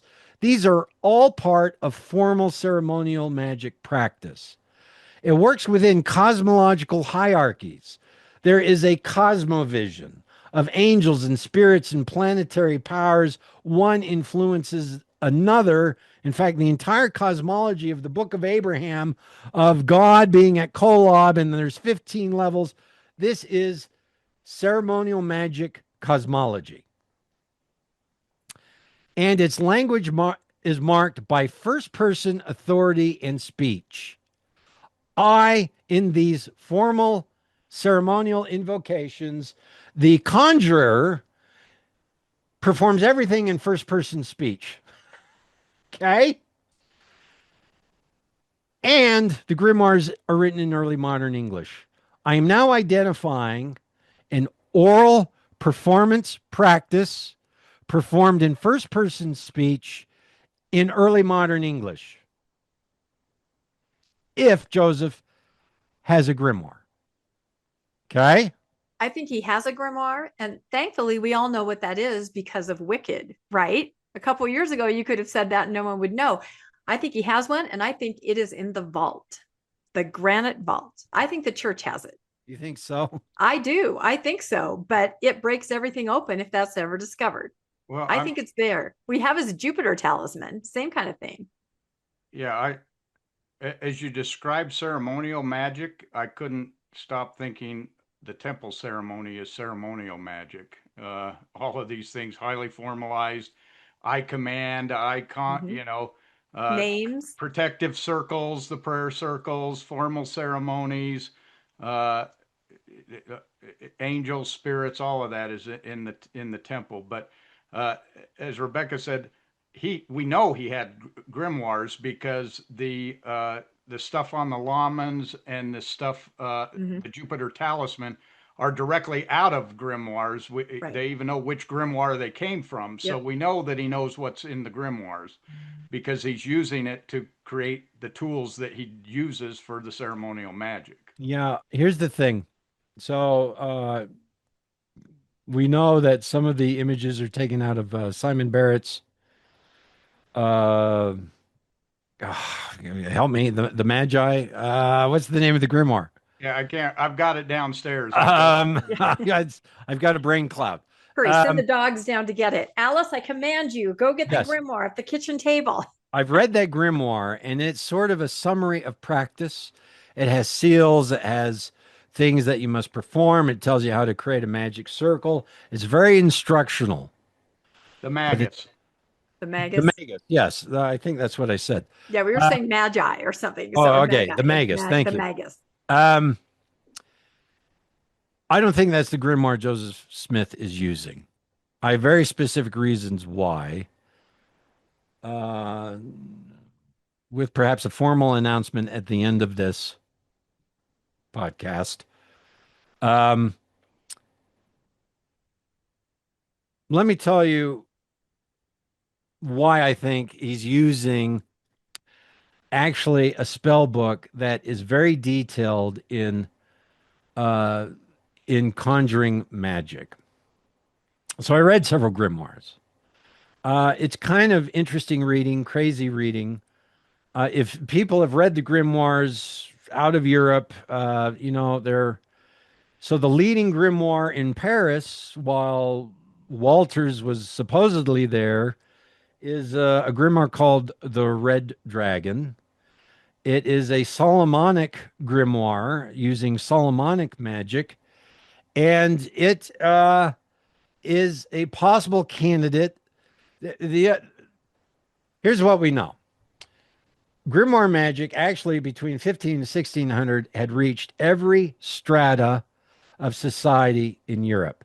Priests were using them. Monks were using them. Even when they were outlawed, merchants, the upper class, the lower class, the farmers and the herdsmen and the fishmonger, they had scraps. They had a lot of it was folk magic, little seals, little magical talismans, but the grimoires had shuffled through every strata of society by the 1600s. There are forms of grimoire magic, necromancy, the invocation of spirits that the church quickly outlawed. Because when you summon a spirit for treasure magic, you summon a good spirit, but you also summon a bad spirit, a demon. And that was illegal because once you summon a demon, the demons can trick you and make you do things you don't intend. And many a magician caught using treasure magic basically said, I'm sorry, the demon made me do it. I summoned a demon. And the only reason why I broke the law is because the demon made me do it. I promise I'll never do it again. Here's my tithing. Please forgive me. This was a common get out of jail free card. It's like the adversary, right? Yes. Isn't that what we say now? The adversary. So, Well, so the point is treasure magic was on the outs because it required summoning nefarious demonic forces. But as I read through the grimoires, if he has one or two grimoires of formal ceremonial magic, here is kind of an outline of how they work. And in reading that, again, Joseph is not copying a grimoire to create the Book of Mormon. Joseph is not copying a sermon to create the sermons in the Book of Mormon. Everybody's looking for a source text. Stop it.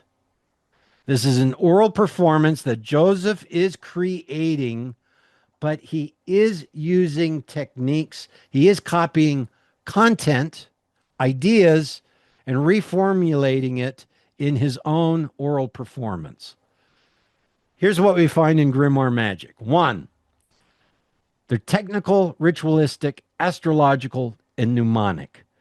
You want to recite the grimoire, preferably word for word. So either you read it, but a great many magicians memorized everything. And in fact, memory systems are part of the occult grimoire tradition. There's actually a grimoire, the Ars Notoria, that is a grimoire for human memory. And people, besides Solomonic magic, it was the second most popular formal grimoire in Europe because people used it to memorize the classic, the classic 4 areas of study, the classic 7 areas of study. They used it using mnemonic techniques that were in the grimoire, but it was also spell magic. So you would summon a spirit and command the spirit to give me memory, and then you would memorize. Okay. The grimoires have preliminary procedures and preparations. Now, for example, one grimoire I read had a purification spell. You're going to cast an invocation to summon a spirit as part of your treasure dig. Before you even start, you have to purify yourself. So there's a purification spell. Now, here is what is interesting about these grimoires. In this grimoire, the purification spell was a prayer, and it's a Christian prayer. All the grimoires are Christianized. Okay, they're coming from the Christian tradition. All the spells are Christianized, and they quote the Bible. And often they quote the Bible using first-person language. So if Joseph is reading and practicing out of a grimoire, he's got an oral first-person performative text that is constantly relating to biblical narrative using first person. Anyway, this preliminary purification spell, this is what opened my eyes. It you say this prayer, this blessing, consecratio, this consecration, in the morning and in the evening. So same prayer, it's a paragraph, it's a small paragraph, in the morning and in the evening on day 1. On day 3, you say it in the morning, noon, and evening. On day 5, you say it morning, halfway between morning and noon, noon, halfway between noon and evening, evening. On day 7, you say it 7 times. On day 9, you say it 9 times. That's just the purification blessing. We haven't even started all the spells, right? And so, what is that? 2, 3, 5, 7, 9. It's 20, 30 prayers just to purify yourself to get you to the next step. Well, every step is like this. There are repeated ritual incantations, invocations, evocations, sometimes with blessings, sometimes with purifications, so that one treasure dig, if he's following a formal ceremonial grimoire, would constitute scores, if not 100, ceremonial elements of recitations in first person in early modern English. Okay? We know that he did, so there's protections. This is your magic circles, your seals, written words. This would be on talismans. This would be on lamans. This would be arcane artifacts that you would use as part of your spell, each also that has blessings associated with it. There's spoken words, right? So now we're getting into the actual magic. There's conjuration, invocation, evocation, lists of names. Every one of these grimoires, you would read a list of names of the spirits that you wanted control over. And they're all Christianized or Hebraic names. If Joseph has one of these, he's reading hundreds of odd Hebrew-like names. Where's he getting all the names, right? This is supposed to be a proof in the Book of Mormon. There's over 300 original names. They're Hebrew constructions, Mosai, Alamalakai, right? All the Ihas, all these Hebrew names. 80% of the names are Hebrew or Semitic, which, by the way, is a huge problem. No, that was my question, though, John. Are the names in the grimoire, are they the aha and the hamat? Because the most of them I read end in El, which is a way of taking a strange name and making it Hebrew by ending it in El, which is a version of the name of God. Okay. So I suffix, did not find any IAH names that I can recall. Many of the names are just obscure and bizarre. There are a lot of Z names, though. Knew it. There are a lot of Z names in the grimoires, and there are a lot of Z names in the Book of Mormon. Yep, that's my thing, isn't it, Landon? The Z names. That's my smoking gun. As soon as I learned that he said there was a planet named Zip, I'm like, it's the Z's. Watch for those. Those are really important. That's very interesting. One of the aspects of this spell of the spoken words is the historic commemoration. So you'd perform a invocation, summoning a spirit. But in the invocation, you link your spell language in first person command language to a biblical story. We're going to read an example. So that every time you're performing, part of the tradition is many of the magicians believe the Bible was a grimoire. That the ancient patriarchs were magicians, and this is how they had control over nature and could speak to God and control and speak to angels because they were magicians. And the Bible itself was a grimoire. So you get this idea that every time I'm invoking an angel, I'm going to tell a story in the Bible that would have had power over certain angels or demons. And so that's interesting. Again, I'm not looking that Joseph Smith he's not copying a grimoire to form the Book of Mormon. I'm looking at this structurally. And structurally, when I perform an invocation, I'm reciting a biblical narrative. Ha! Do you know what that is? That's I want to perform a first person sermon, but I'm going to cite a Book of Mormon narrative to lead up to it. Right? He's getting this oratory practice, my hypothesis, through his treasure dig magic in this way. Spoken words, all right. And then, so my final point is a single treasure dig could constitute scores, if not hundreds of elements, from magical items, seals, drawings of circles, sacrifices, and multiple prayers and invocations, constituting days, weeks, or even months of sustained performance and practice for one treasure dig. He had 30 treasure digs that we know of. There's probably scores of the ones he practiced, that the ones he was trying to find his own treasure. He believed in this. I believe he believed in this. So we have no idea how many actual treasure digs he had, but if one treasure dig, maybe some of the treasure digs only took a couple days. We have a couple testimonies where one treasure dig, he spent months. He would go into the forest, find a tree or a rock and say, okay, from here I got to find another tree or rock, another tree or rock, and now I found my treasure dig site. So he would spend time doing these ritual performances, finding a treasure dig site. The point is that before Joseph Smith if he's using ceremonial grimoire magic, before Joseph Smith dictates a single word of the Book of Mormon, he has performed thousands of ceremonial elements of invocations, evocations, prayers in his treasure dig practice. Okay, and again, I'm collapsing it too quickly. These invocations are not just for treasure digging. He can command a spirit.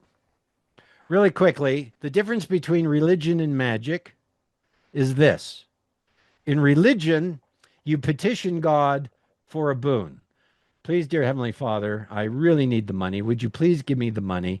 While you're at it, would you please let the Joneses face bankruptcy because they're really pissing me off, right?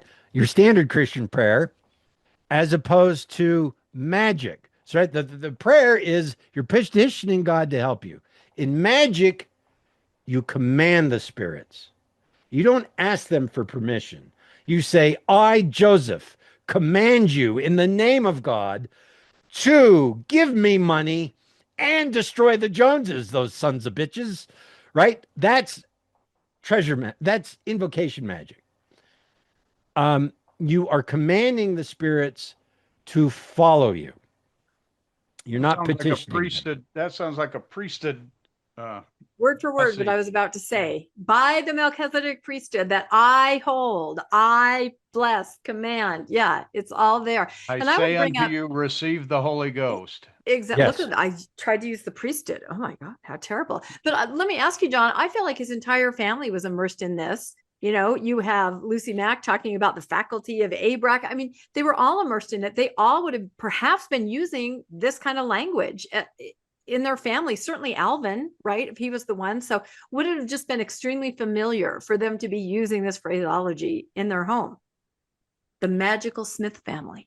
Well, again, it's not just used for treasure digging. It's used for, you can use it for many things. If you want to command a spirit to give you, it's like commanding the Holy Ghost, right? Because Joseph Smith is not a Christian prophet with a magic worldview. Joseph is a magician with a Christian worldview. That's the truth of it. So this is wrapped in a Christian envelope, and his invocations are basically commanding different aspects of the Holy Ghost to do what you want him to do. So if I want a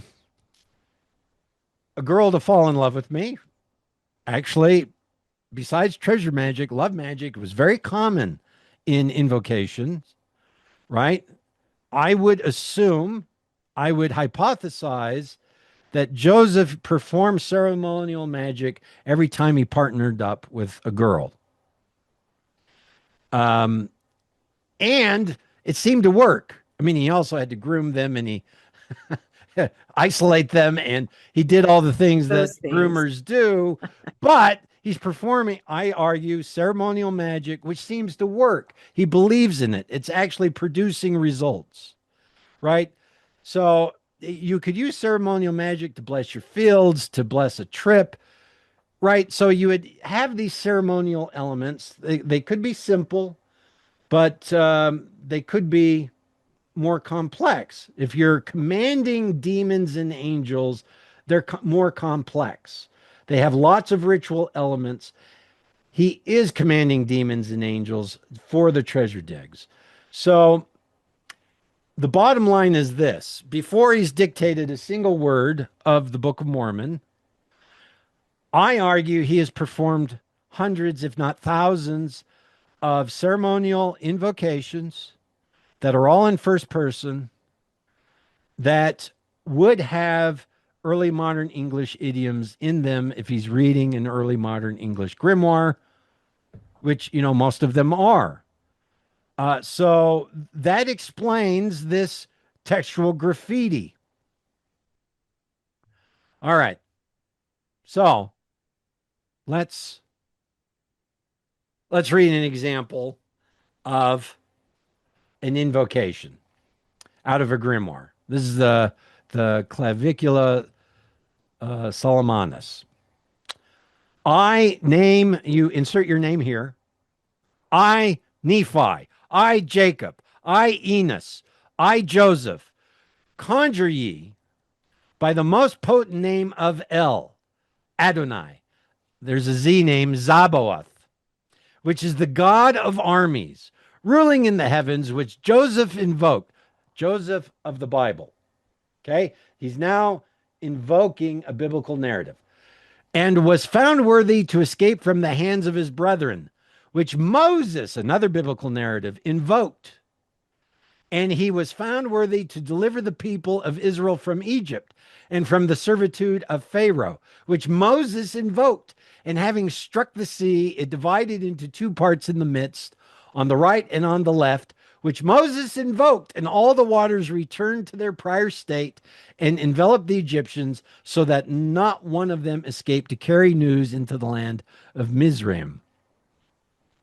All right, this is the beginning of an invocation where he's conjuring a spirit by the name of El Adonai Zaboath, and he invokes biblical narrative. And see how the magician interprets the Bible.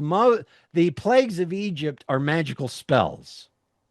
Moses was using this magic when he split the sea, when he sent when he turned the river into blood, right? So it's being co-opted in this magic worldview.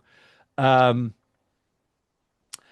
here is first-person performative authority in this invocation. It has formulaic structures. I conjure thee, I command thee. Uses archaic syntax and elevated register. Speech does not describe action. It enacts power. You enact it. This is how the structure of the Book of Mormon narrative unfolds. Language preserved through ritual repetition, not everyday speech.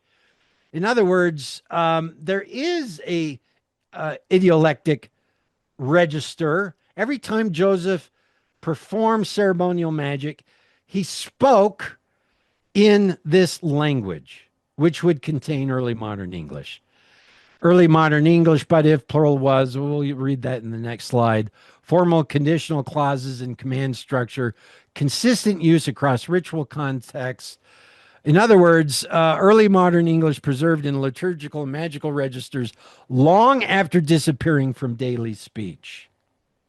So I'm arguing that he's not inheriting early modern English dialect from a local community. He's picked it up by performing hundreds, if not thousands, of invocations in his magic practice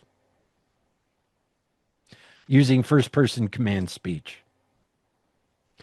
And we find that structure in the Book of Mormon. All right. Is that spell on the left pretty indicative of what most of them are like? Yes, variations on the theme, but a lot of them this is part of the historical recitation. Actually, there's, part of the problem is, there's 150 grimoires left in existence. No two are alike if they're handwritten, hand copied. There are printed grimoires, but they become more formalized. Um, I have no idea the exact grimoire Joseph Smith would have had. My hypothesis is he definitely has one or two. I would argue a couple, and they would have these elements in them. Yep, they're in the vault. I guarantee they're in the vault, along with the hat. Well, I got news for you. You found the hat? No, well, I wish. the hat and the rock is very important in this process. It's not just a magic trick. It is a magic trick. Right? But it's real ceremonial magic. All right. Here is Goetia, the Secret Seal of Solomon. This is out of a grimoire that I'm quoting. Remember this graph by Terry, the that did plus verb, Yes, early look at modern that. English construction. All right, so here we have in this grimoire this speech. This is the form of the secret seal of Solomon, wherewith he did bind and seal up the aforementioned spirits with their legions in the vessels of brass. Also by the seal, King Solomon did command all the aforementioned spirits in the vessel of brass and did seal it up with the same seal. So this verb construction in the Book of Mormon, did plus verb, is found running through the grimoires, right? Because it's early modern English. Now, this argument doesn't preclude what Davis argues.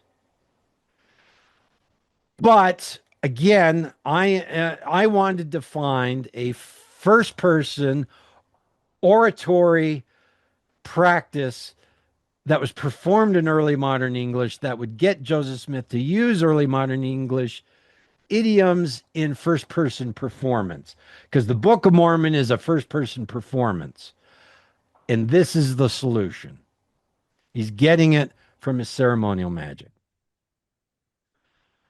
All right. Grimoire magic rhetorical structure has first person speech, immediate presence, elevated register. It's performative, and it's early modern English. Early modern English in the Book of Mormon aligns structurally with ritual invocation language, not with stylistic imitation or frontier dialect. Early modern English features plausibly enters the Book of Mormon text through ritual speech competence. Why is it that Joseph Smith is dictating the Book of Mormon out of a hat? One could argue easily that he doesn't need the hat or the rock. I mean, maybe it's just the prop, but why the hat?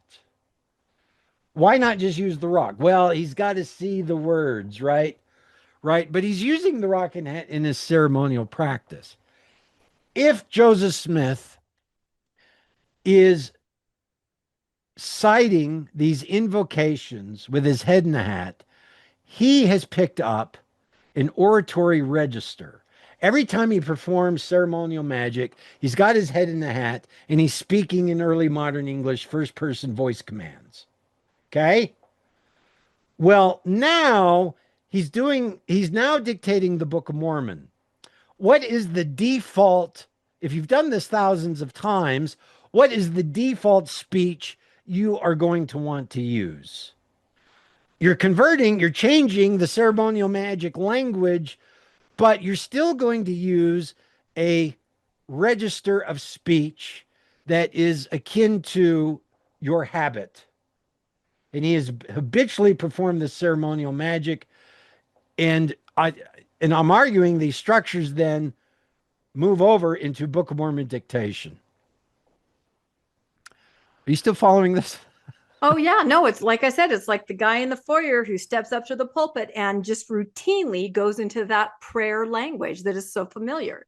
Absolutely. I have my hat. I'm going to try it out right now. I'm out of water. I really need to Go drink. get some water. Um, I'll look into my hat while you're go get a drink. Early modern English plausibly enter the Book of Mormon text through ritual speech competence, supports a model, a performance trained register, not copying or affectation, bridges sermon culture and ceremonial invocation practice. In other words, my model, my theory does all these things.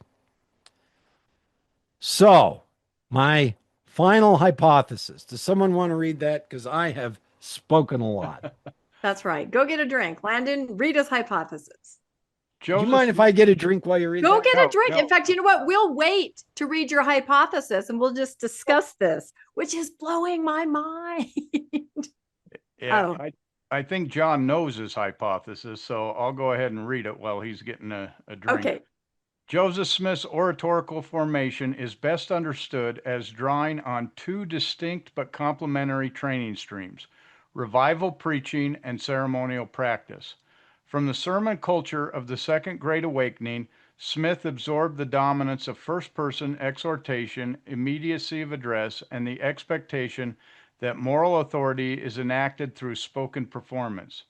At the same time, his earlier ceremonial activity, especially treasure-seeking practices rooted in grimoire magic, trained him in a different but convergent mode of speech, highly formulaic, situational, and explicitly first person. I command, I conjure, I do. Crucially, these ceremonial texts and recitations preserve early modern English idioms and grammatical constructions, functioning as authorized ritual language rather than everyday speech. When Smith later dictated the Book of Mormon, these two streams converged. The sermonic tradition supplied the performative preaching framework, while the ceremonial tradition supplied an archaic first-person register, allowing early modern English forms to surface naturally within sustained first-person narrative and discourse. Well, I don't know about you, but that's not bad. No, it's not bad. It's completely plausible and elegant. It explains so much in a very naturalistic way. You don't even have to bend anything. It's amazing, John. Well, that's I don't know, that's a mic drop. Questions, comments? I was going to say it as you look at this, it brings up to me, it shows some of the things that he implemented into the church. He kept making up stories of angels showing up, and in some cases he invoked God and Jesus, and Satan showed up at the same time, conjuring good and evil. You've got angels that all of a sudden appear to give him different powers and different I don't know, priesthoods as he would call them. I look at the temple ceremony and you see his magic, ceremonial magic all over in the temple. Obviously he got it from the Masons as well, but he tied that ceremony into his.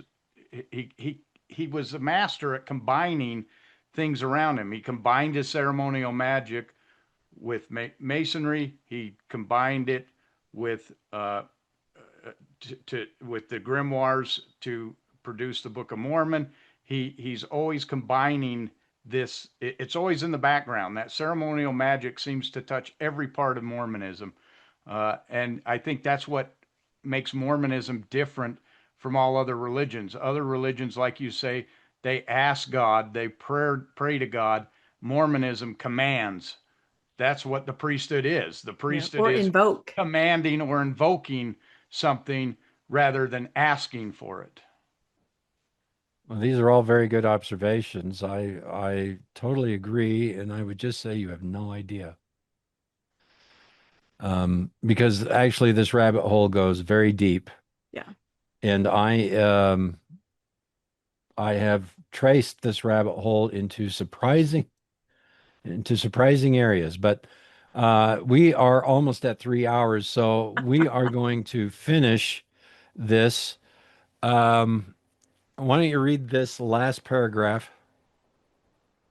See, I can read that. Can I just say one thing first, though? I feel like a lot of this magical traditions were in the stories from a long time ago. My parents would share these kinds of stories with me, just the crazy stuff, the punching toad, the monkey in the box. My parents shared those old magical stories that fit right in line with this. Those are gone now from the church narrative. No one knows those stories anymore unless you really look. They're really distancing themselves, I think, from even a hint of this magical past. And I just wonder, I think that's by design. I don't know. I promise you, I'm going to put this center stage in front of everyone this year. Yep. And the church, well, the church will do what the church does.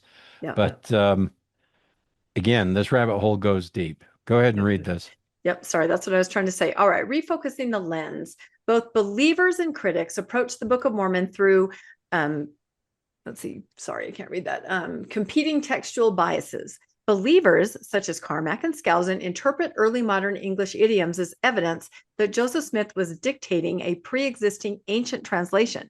Critics, by contrast, search for earlier or contemporary source texts from which Smith might have copied. Both approaches misidentify the process. Joseph Smith was neither a copyist nor a translating copyist. He was a weaver. He drew upon existing ideas, rhetorical registers, and speech transitions, but wove them into a new textual tapestry generated in real time through oral performance. His language was not borrowed wholesale from a single source, but inherited through repeated ritualized invocations and sermonized performance, allowing archaic first-person forms to surface naturally within the act of dictation itself. Boom. All right. The previous paragraph and this paragraph is my thesis that this is how the Book of Mormon is created. Joseph starts with ceremonial magic. It's first-person command language. It's Christianized in its oral dictation. It's oral performance. It's early modern English. It's ritualized performance as first-person narrative, citing biblical stories. He has that in his life. That's what he believes in. But he lives in the Second Great Awakening, surrounded by sermon culture, which is first-person exhortation, moral authority through oral performance, and the sermons contain the theological content that are in the Book of Mormon, right? And that sermon culture is part of the Second Great Awakening, which exists the primacy of sermons, restorationist theology, folklore of the lost tribes of Israel, millennialism. All of this is in the air, and it's popular and it's selling. So basically, the Book of Mormon is a combination of all these three things. My thesis is Joseph wanted to create a treasure that would actually make money. He believed in treasure digging, but he never found any treasure. But he believed in the magic of treasure digging. So what if I use part of that magic and create my own treasure? To do that, what treasure could I make? What treasure would make money? Well, he's surrounded. Weekly, daily sermons, the people talking about it, right? This is happening, and he sees I can make money selling these sermons, and so he folds it in. But now, how am I going to do this? How am I going to pawn this off as an ancient text from ancient plates? Because that's the secret sauce, man. Nobody's got that. People are talking about it. People, I mean, again, the indigenous peoples coming from Israel, that was in the air. People were talking about that. Lost civilizations, lost scriptures, all of this.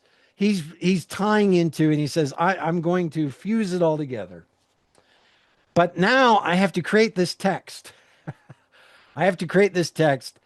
He's using oratory performance that his prime avenue of training is his ceremonial magic. His secondary avenue of training is sermon culture.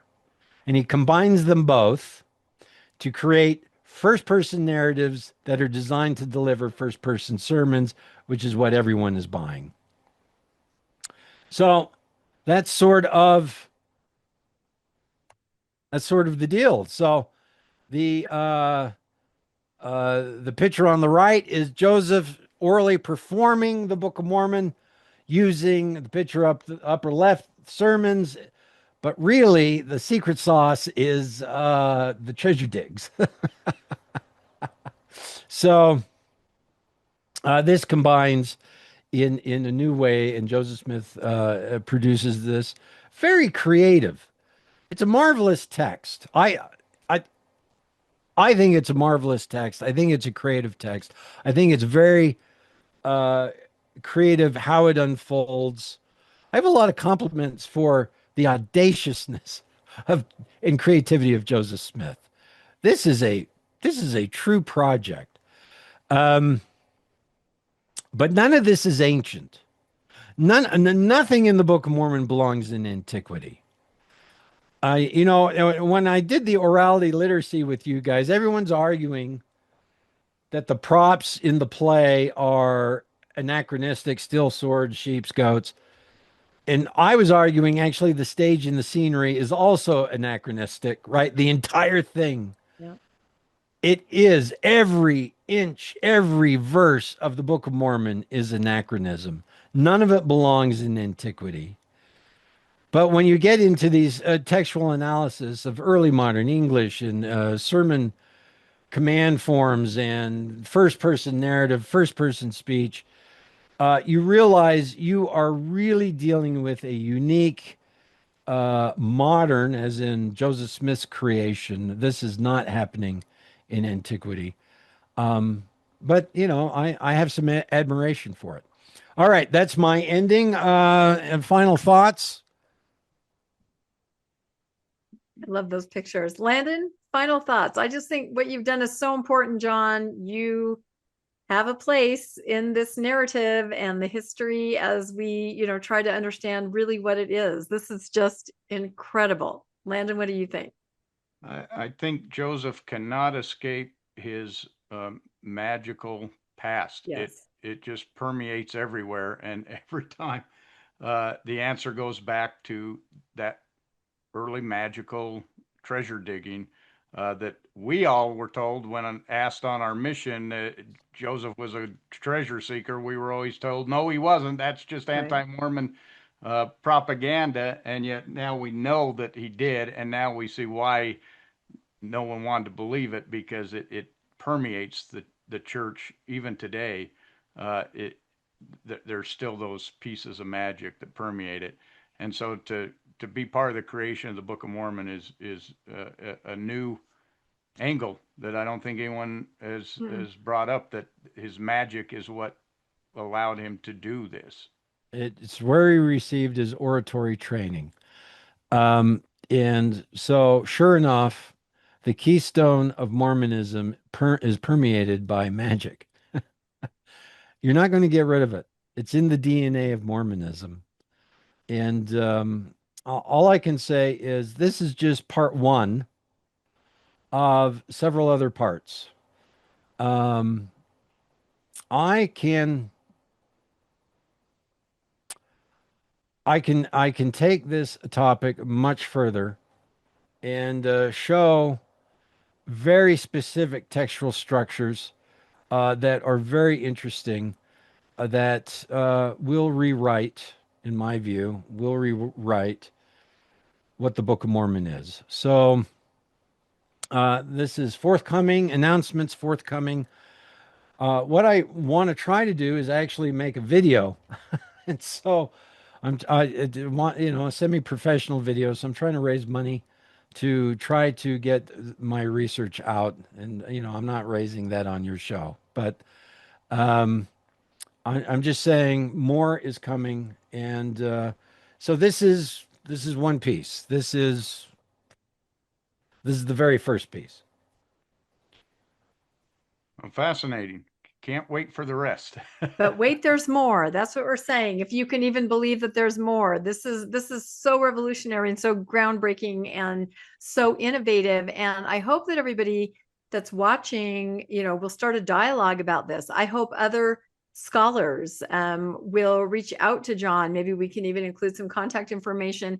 I hope that this can become something that's sort of living and breathing as people can add pieces to this, and it can just become bigger and bigger, because this is something completely revolutionary. Just like your other podcast with us a couple of years ago, John, you just have a way of looking at the world, helping people understand it, that it just clicks. And that's a talent. Some people can be scholars, but not everybody can help the lay person understand the meaning behind it. And you do a very good job of that. So, all right, everybody. Gosh, it really has been 3 hours. I'm not kidding. I've been so mesmerized that it has just absolutely gone by. So I'm guessing that the comments have been buzzing, and I hope that the comments will continue. Like I said, I hope that other scholars will weigh in, and let's just get this discussion going, and let's do what we can to support John. If he really is putting together a video to get more of this information out here, because I kind of feel like he just gave us the tip of the iceberg. That's what I think he's kind of alluding to. I think he knows a lot more about this and has gone further down this rabbit hole than he has shared with us here on this episode. So, let's find out more about what we can do to support John in getting this information out there, because I think this is probably one of the most important things that we've been able to put forward here on Mormonish, and that makes us really proud and happy to be friends with John. So please, everybody, comment, let us know what you think. Please like and subscribe to Mormonish Podcast. And if you'd like to be made aware of when the new episodes come out, you can hit that notification bell. If you would like to make a financial donation to help support the podcast, we always have links in our show notes, and we will put some links in from John in the show notes to ways to contact him perhaps, and some other information about his projects going forward. And thanks again, Landon, for co-hosting. John, thank you again. I don't know, we're taping this late at night. I do not know that I will be able to sleep, because my mind is just firing with all kinds of things that we've talked about here today, as I'm sure all of yours are. So we will see everybody next time on Mormonish Podcast. Thank you, John. Thank you, Landon. Bye-bye, everybody. Good night.